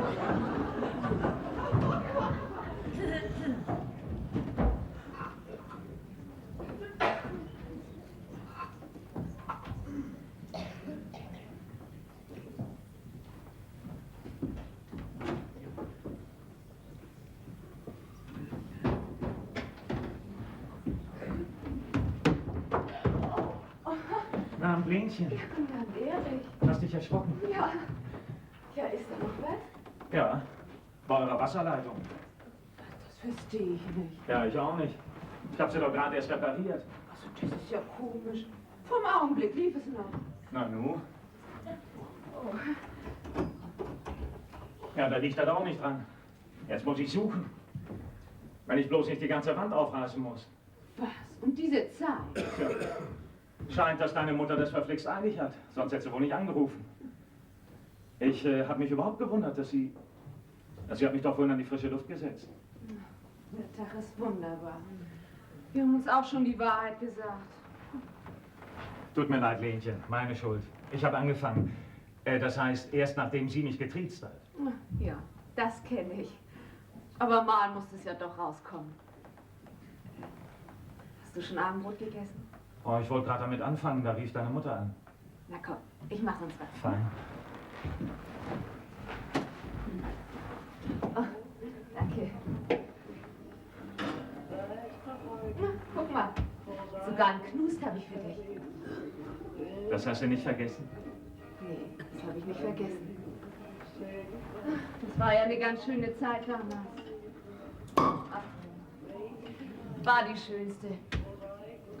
Alles, was später kam. Trotzdem ist er abgehauen. Tja, damals habe ich auch noch nicht gewusst, dass es die schönste war. Da kam ich mir vor wie im Käfig. Dein möbliertes Zimmer war das Gefängnis und du warst der Aufpasser. Weißt du, was mich am meisten gestört hat? Dass du Merlenchen zu mir gesagt hast. Also auf 90 war ich jedes Mal bei Lenchen. Aber Lenchen. Oh, ich meine. Heute stört es mich nicht mehr. Aber früher. Und dann warst du immer so eigenartig. Eigenartig? Aber ich war doch. Aber ich hatte doch immer Zeit für dich. Ja, zu viel Zeit. Immer warst du da, Tag für Tag. Das kann auch zu viel werden. Und ich habe mir eingebildet, du wärst glücklich. Nicht so recht. Weil ich mit dir zusammen sein musste. Du hast mir nicht ein bisschen Freiheit gelassen. Na, jetzt bist du ja frei. Tja, man will immer das, was man nicht hat. Und wenn man das denn kriegen kann, will man das nicht mehr. Oh, das war ziemlich deutlich. Aber recht hast du. Man soll nicht da anfangen, wo man vor 9 Jahren aufgehört hat. Da ist doch wohl zu viel passiert mit der Zeit. Nicht, dass ich dich nicht mehr mache, aber ich komme über Bill nicht weg. Und am Ende passen wir gar nicht mal zusammen. Tja, wir sind älter geworden und vernünftiger. Und klüger. Ja, das wohl auch. Ich glaube, ich bringe ein bisschen mehr mit in eine Ehe als früher. Das kannst du wohl sagen, den Jungen. Da kommt man nicht drüber weg. Immer wird er mich daran erinnern, dass du und Bill nicht, dass ich nichts mehr von dir halte, weil du nicht verheiratet bist und so. Ihr wolltet ja heiraten. Erich, du weißt noch nicht alles. Dannys Vater heißt Ernest Cummings, ist verheiratet und weiß nichts von seinem Glück. Das gibt's doch nicht. Doch. Und jetzt geh und du brauchst auch nicht wiederzukommen. Gibt ja auch noch andere Klempner. Moment. Warte doch mal. Nicht von Bill? Der Junge ist nicht von Bill, ist das wahr? Ja. Na, Lenchen. Dann ist ja nichts im Weg. Erich, ich glaube, du hast nicht richtig zugehört. Der Junge ist von einem anderen. Na. Ja, von noch einem anderen. Das ist es ja. Ich kenne ihn nicht. Und darum stört er mich auch nicht. Er hat dich mir ja nicht ausgespannt. Verstehst du? Nee, nicht so recht. Komm. Ich glaube, Ist er da? nein, was ist denn? Dann ist er weg. Warum bin ich nicht gleich zu ihm gegangen? Aber ich musste ihm ja helfen. Wem? Na, Herbert, danke, sonst wäre er doch verblutet. Herbert? Nein, der Mann, der aus dem Auto geflogen ist. Und wenn ich bloß wüsste, wo Vater ist. Ich sag euch, er tut sich was an. Ja, wieso? Was ist denn passiert? Was passiert ist?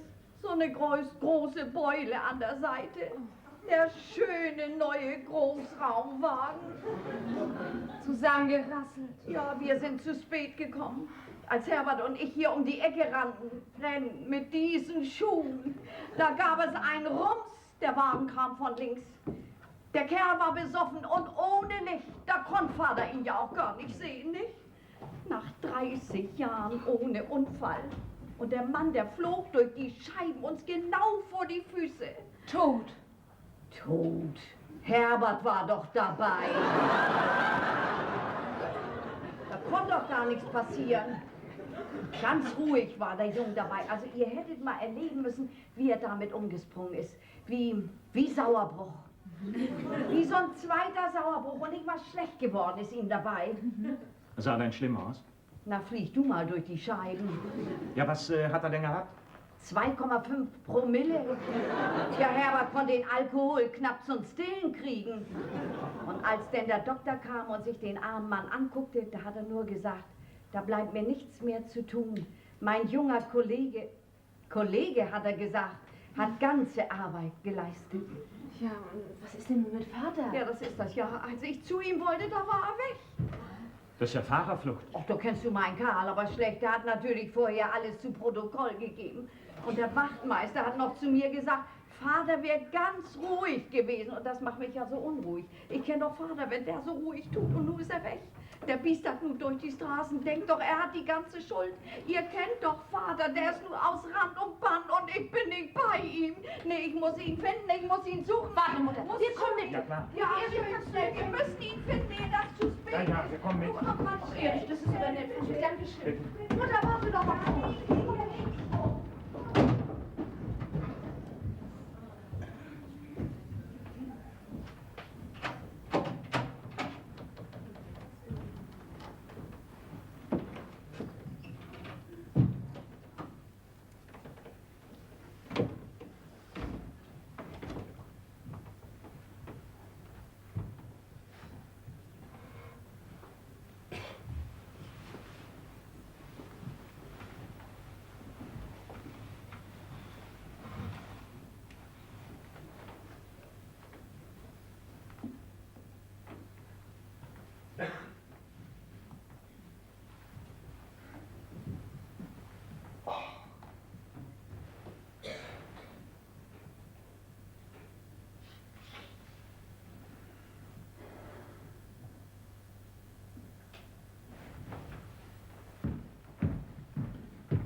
Das ist schon die 6.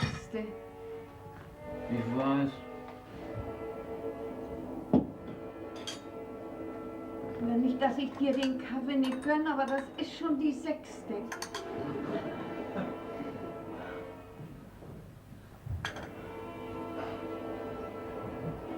Oh Herbert, stell mal das Radio ab. Nicht allein, dass heute Bußtag ist, denn auch noch so eine Musik.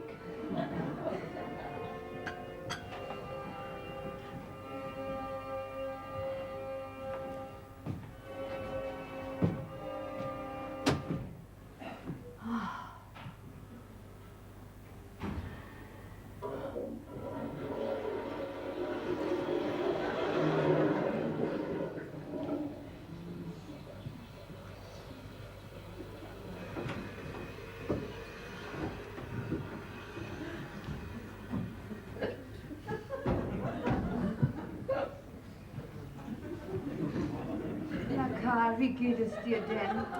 Oh, das geht schon wieder ganz gut.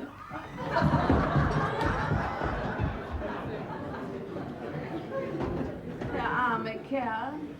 Tja, 12 Abführtabletten, das haut hin.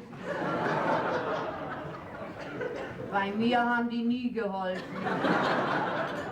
Na, du hast beim Nachfüllen die Glasröhren verwechselt und hast die Schlaftabletten in das Glas für die Abführtabletten getan. Das ist ja auch kein Wunder, dass ich immer so müde war. Du hast Vater das Leben gerettet. Ja, siehst du, wenn ihr eure Mutter nicht hättet. Glaubst du, dass du das wieder in Ordnung kriegst? Na klar. Mit Kohle. Oh, Kohle! Was ist denn? Vergessen, Kohlen aufzuschütten. Nee, lass mal das mal. Nein, das kommt überhaupt Ich werde mir schon keinen Zacken aus der Krone brechen. Bitte, bitte, ich werde nichts mehr sagen. Von mir werdet ihr keinen Ratschlag mehr hören. Ist ja gut.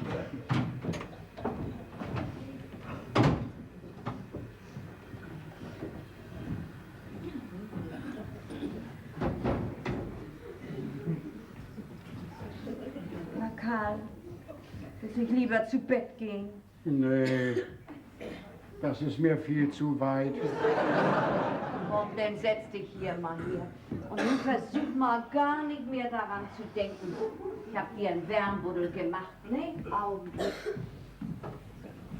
Der wird dir gut tun. Ah, oh! Aber doch nicht so laut. Ist doch nicht nötig, dass Inge aufwacht. Also diese Nacht, und die werde ich aber im Leben nicht vergessen.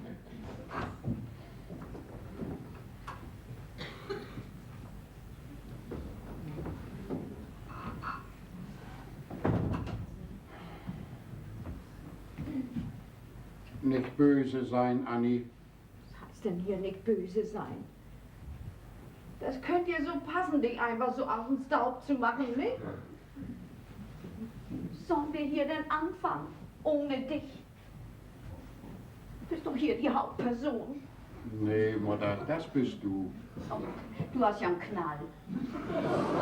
Ja, ich weiß, ohne mich geht es nicht, aber die Hauptperson bist du. Ach nee, Mutter. Doch, Vater, das weiß ich. Ich weiß alles, was du denkst, was du tust. Meistens schon bevor du das denkst.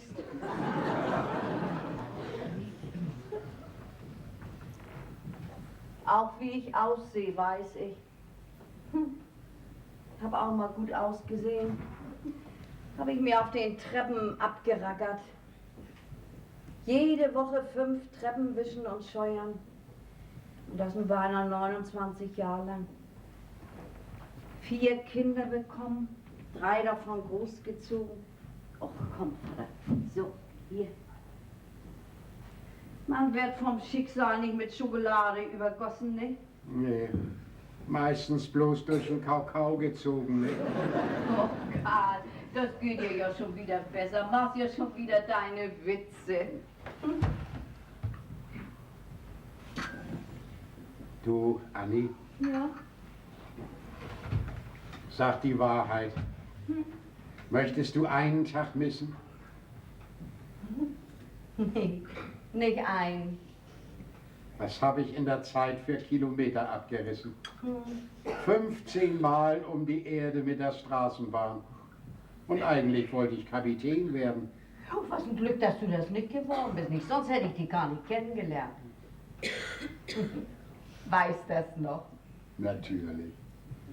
Es war eine Hauptverkehrszeit. Ich habe damals die Linie 18 gefahren. Na, gefahren ist gut, gestanden hast du. Der Schaffner, der hatte schon lange gebimmelt. Aber du standst immer noch an der Station. Und alles nur, weil bei mir mein Strumpfband runtergerutscht war. Das war aber auch zu süß. Ja, du warst ganz weg. Die Ampel war grün und rot und gelb und wieder grün. Aber du sahst nur mein Bein. Bis denn der Schuppo kam und zu dir gesagt hat: Bei welcher Farbe möchten Sie denn gern fahren? Ich hab nur 3. Junge, war mir das peinlich. Ja, du kriegtest einen Kopf wie so ein Kalkutschenhahn. Und dann bist du losgefahren. Bei Rot, ja. Ja. Aber ich war doch nicht so verbiestert, dich was zu fragen. Ob du am Sonntag Zeit für mich hast. Ja. Und 6 Wochen später hast du denn um meine Hand angehalten. Also das werde ich im Leben nicht vergessen. Oh, wie warst du drollig? Mir war so feierlich zumute. Ich hatte mir vorher so einen kleinen angetüdelt, damit mir das ein bisschen leichter von der Zunge gehen sollte. Ein klein, einen haushohen Brand hattest du. Ich meine, dass du zu meiner Mutter immer gnädiges Fräulein gesagt hast. Das ging ja noch. Auch, dass du bei Tisch meiner Oma immer übers Knie gestreichelt hast. Als du denn bei deinem Antrag meinen Vater dauernd auf den Fuß getreten hast und dich gewundert hast, dass das nicht bimmelte. Das war das Schönste. Ich möchte so gern lachen, aber ich wag das nicht. Ja, weißt du was? Du gehst nur zu Bett. Ich weiß nicht recht. Doch, Karl, du tust, was ich dir sag. Das ist nun vorbei. Aber auf deine Verantwortung. Ja, nicht komm an. Halt dein Wärm wurde fest.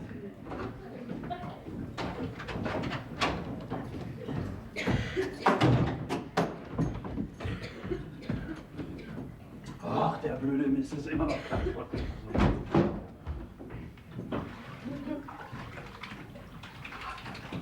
War da Licht? Achso, ja. Oh, warte mal, du, ich gebe dir ein frisches Handtuch. Augenblick. So. Hier. Danke. Gerade wie bei unserem alten Doktor.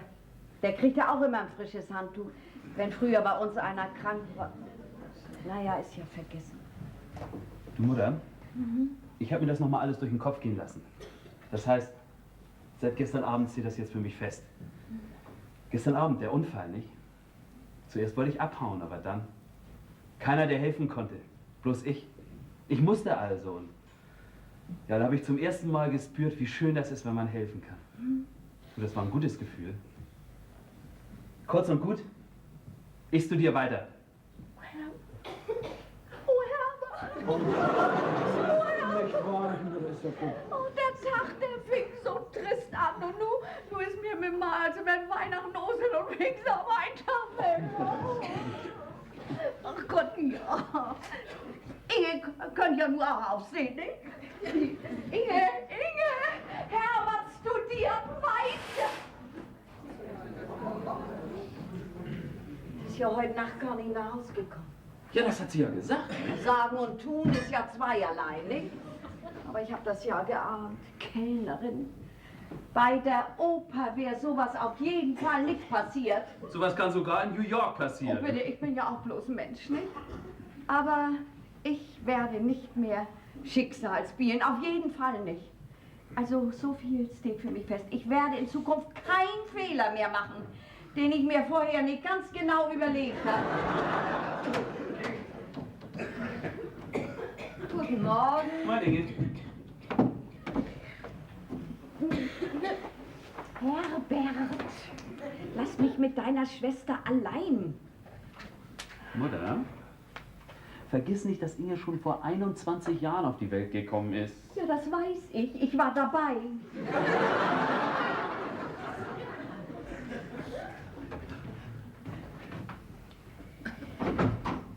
Also, mich geht es ja gar nichts an. Ich will auch gar nicht wissen, wo du gewesen bist. Naja, Tennis ja gut. Ach nee, gut nennst du das gut. Die ganze Nacht bist du nicht nach Hause gekommen. Die ganze Nacht nicht. Du hast mich ja rausgeworfen. Sonst hört kein Mensch auf mich, aber das, genau das hast du ernst nehmen müssen. Schade, aber nun ist das wohl zu spät. Vielleicht ist das ja auch meine Schuld. Ich hätte besser auf dich aufpassen müssen. Na, mir hat das gelangt. Mhm. In den Haaren haben wir uns auch immer gelegen. Warum eigentlich? Wir sind uns zu ähnlich, Mutter. Was? Zu ähnlich? Du, das hätte ich mir nie erlaubt, eine ganze Nacht nicht nach Hause kommen, mich so einen wildfremden Kerl an den Hals zu schmeißen. Ist mir gar nicht fremd. Wie lange geht ihr denn schon zusammen? Schon eine ganze Zeit lang. Aber heute Nacht bin ich das erste Mal bei ihm geblieben. Nach dem Spektakel gestern Abend, wo sollte ich denn hin? Er hat mich aufgenommen. Nee, Mutter. Nicht, was du denkst. Es gibt Situationen, sagt er, die soll man nicht ausnutzen. Wenn ich anders zu ihm gekommen wäre... Du, heute Nacht habe ich das nicht verstanden. Aber jetzt weiß ich, dass ich ihn lieb habe. Ja, aber trotzdem hätte sich das ja geschickt, dass er sich hier mal blicken lässt, ne? Was macht er denn? Er ist Musiker. Ach, sieht auch gut aus. Ja, bloß. Ja, weißt du, mit der Sprache. Also mir macht das ja nichts aus. Ich finde das direkt süß. Oh, stottert er? Wie kommst du da denn drauf? Er ist bloß. Also er ist nicht von hier. Was? Noch ein Amerikaner? Nee. Sag bloß, ein Russe? Naja, nicht ganz. Und natürlich die polnische Wirtschaft. Aber Adam ist ein ganz stiller, feiner Mensch. Wer ist denn das nun wieder? Na, er. Adam Kowalski. Auch ein Name, ne?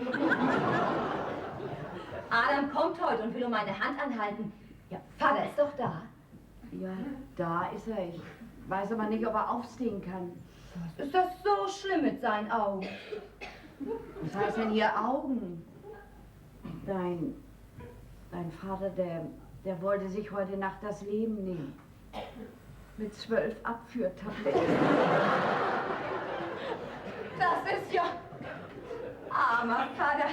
Ich gehe mal zu ihm rein. Ja, aber ganz leise, bitte. Er schläft bestimmt. Ach, Inge? Sag mal, haben wir nicht in dem Familienalbum auch noch ein Bild von Erich drin? Ja. Die Seite konntest du damals ja nicht rausreißen. Weil Herbert da hinten drauf klebt. Als Konfirmand. Ja, was willst du denn damit? Gott, gar nichts. Man kann doch mal fragen, ne? Na.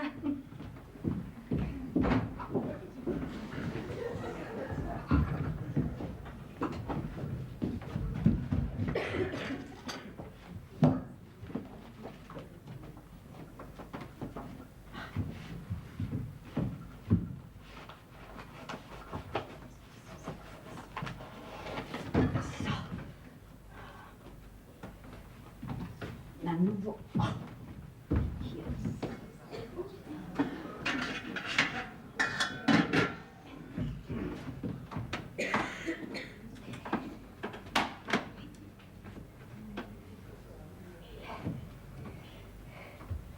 Naja, stattlichen Menschen.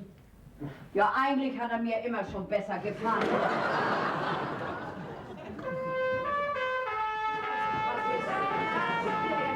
Hier in meinem... Hören Sie mal auf, ja? Das können Sie hören. Die sollen aufhören. Also wenn Sie jetzt nicht aufhören, dann rufe ich die Polizei. Haben Sie mich was... Naja, was in meinem Haus. Dem habe ich die Blase gestopft. Also der hätte ja wohl einen Lütten noch genug.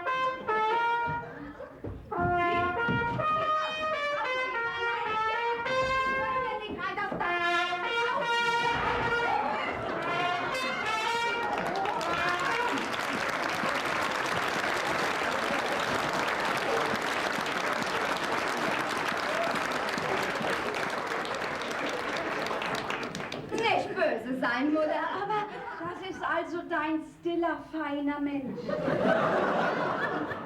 Adam, was soll das? Psycho. Nix deren. Baue ich an meine Lebensglück.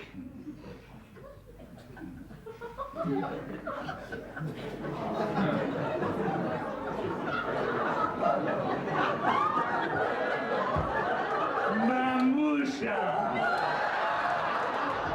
Ah, so.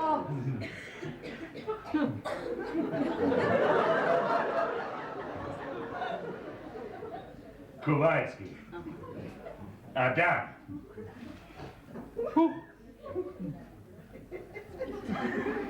Blümchen. Für Mamuscha. Ach, danke.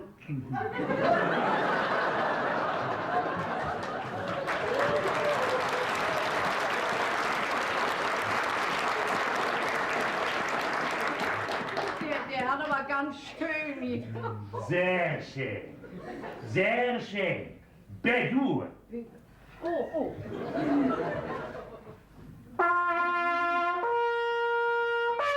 Oh, also noch ein Ton und mir platzt das Trommelfell. Schön. Ja, aber ein bisschen war nicht laut, ne? Och, Adam, als ich von wegging, warst du doch noch ganz nüchtern.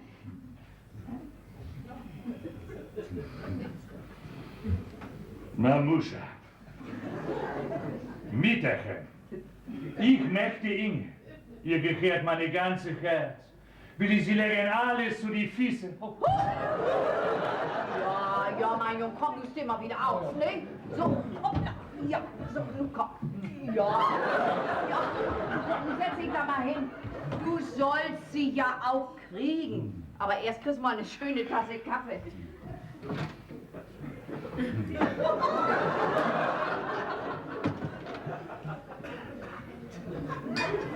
Inge. Oh, Inge, guck doch mal, er ist ganz grün im Gesicht. Dabei ist er blau. Los, geh, Adam. Ich will dich nie wiedersehen. Komm mir bloß nicht wieder, bevor du nüchtern bist. Ja, Inge. Vorhin, du warst so süß. Und nun ist sie sauer, ne? Du sollst gehen. Sie verschickt mir. Aber hier, mein Junge, setz dich mal wieder hin. So. Habe ich viel zu viel Gefühl. Ja, so ein bisschen schon. Ach, schäm dich. Ja. Er hat alles kaputt gemacht. Alles. Nun geh doch endlich. Nein, er bleibt hier. Siehst du denn nicht, dass er fertig ist mit der Welt? Und oh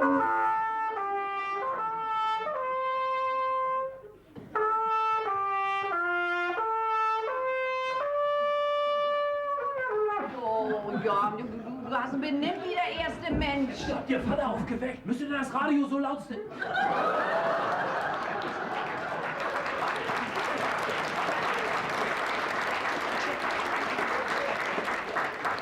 Warum guckst du mich an? Deine Schwester hat den Lautsprecher ins Haus gebracht. Was ist denn nun schon wieder los? Vater, hier will einer um Inges Hand anhalten. Wer? Hier, Adam. Kowalski. Was denn? Der da. Der ist ja total besoffen. Ja, hast du nicht in dem gleichen Zustand um meine Hand angehalten? Ich schäme mich ja so. Ja, so habe ich ihn noch nicht gesehen. Du, dann wäre das aber höchste Zeit. Gucken dir man genau an, mein Bären. Einen Mann muss man in jedem Zustand lieb haben. Ja, ganz egal, ob nüchtern oder betrunken, verkatert, unrasiert oder in Unterhosen. Erst wenn dich gar nichts mehr an ihm stört, dann ist das wirklich die große Liebe.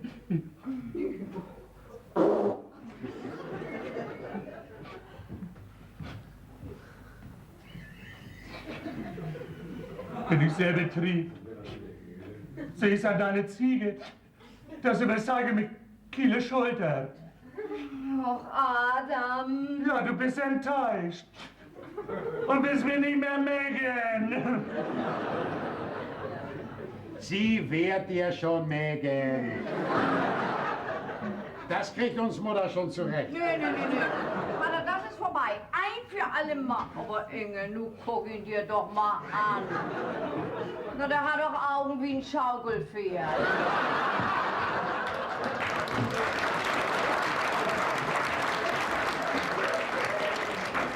Das ist das ja eben. Och, Adam. Oh, das stören wir ja wohl. Oh nein, gar nicht mal immer rein in die gute Stube. Ja, ich kam gestern nicht mehr dazu, die Leitung zu machen. Och, das macht ja nichts, das hat ja Zeit. Also, du bist gut, Mutter. Gestern Abend lässt du Nexler herkommen und jetzt hat er es auf einmal Zeit. Ja, heute ist doch Bustag. Ja, darum kann ich doch die Leitung reparieren. Nein, heute nicht. Na, wo war Mamuscha?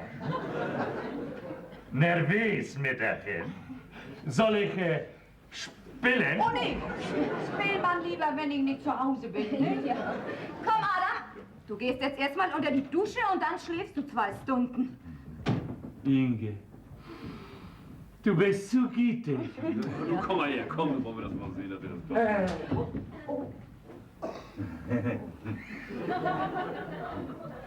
Schön. Schön zu haben eine Familie. Ja, aber auch war nicht anstrengend. Aber hör mal zu, mein Junge, wenn du wieder nüchtern bist, dann kommst du mal zu mir, nicht? Ich habe so ein paar schöne Ideen für dich. Mutter, dass wir uns gleich richtig verstehen. Adam steht für sich selbst ein. Über ihn bestimme ich.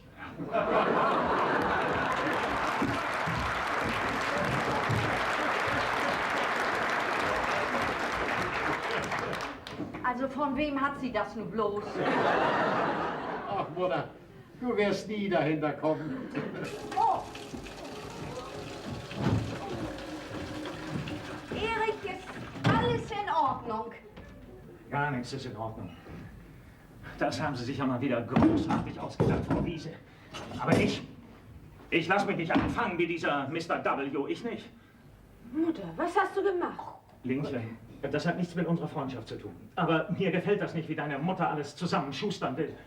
Das hast du ja mal wieder wunderbar hingekriegt. Damals, da war ich Ihnen nicht fein genug. Aber jetzt, wo Sie für Ihre Tochter wieder einen Mann suchen, da ist Ihnen alles recht. Wissen Sie, was Sie sind? Das brauchen Sie uns nicht zu sagen. Das wissen wir selbst. Ich lasse meine Frau nicht beleidigen, von Ihnen nicht. So, und nun sehen Sie zu, dass Sie die Kurve kratzen. Bitte, bitte. Ich gehe schon. Also, Nun mal raus mit der Sprache, Mutter. Was hast du mit Erich angestellt? also Karl, wie du den eben an die frische Luft gesetzt hast. Großartig, aber vollkommen verkehrt. Wo ich mir doch so viel Mühe gegeben habe, ihn wieder herzulotsen. Anni, du hast doch wieder ein Ding gedreht. Vater, was sollte ich denn machen? Ich hatte ihn doch rausgeschmissen. Und wie sollte ich ihn nun wieder herbekommen? Kaputt war nichts. Da habe ich im Keller einfach das Wasser abgestellt, nur damit er wieder zu uns kommt. Oh, Mutter, du bist nicht mit Geld zu bezahlen. Aber nun lass die Kinder doch endlich. Sie können doch schon laufen. Scheint ja auch, dass Inge ganz glücklich ist mit ihrem, wie heißt er überhaupt? Adam, du, der Junge, der kann was. Den lasse ich natürlich nicht da in dem Tanzlokal, du auf den, da mache ich doch was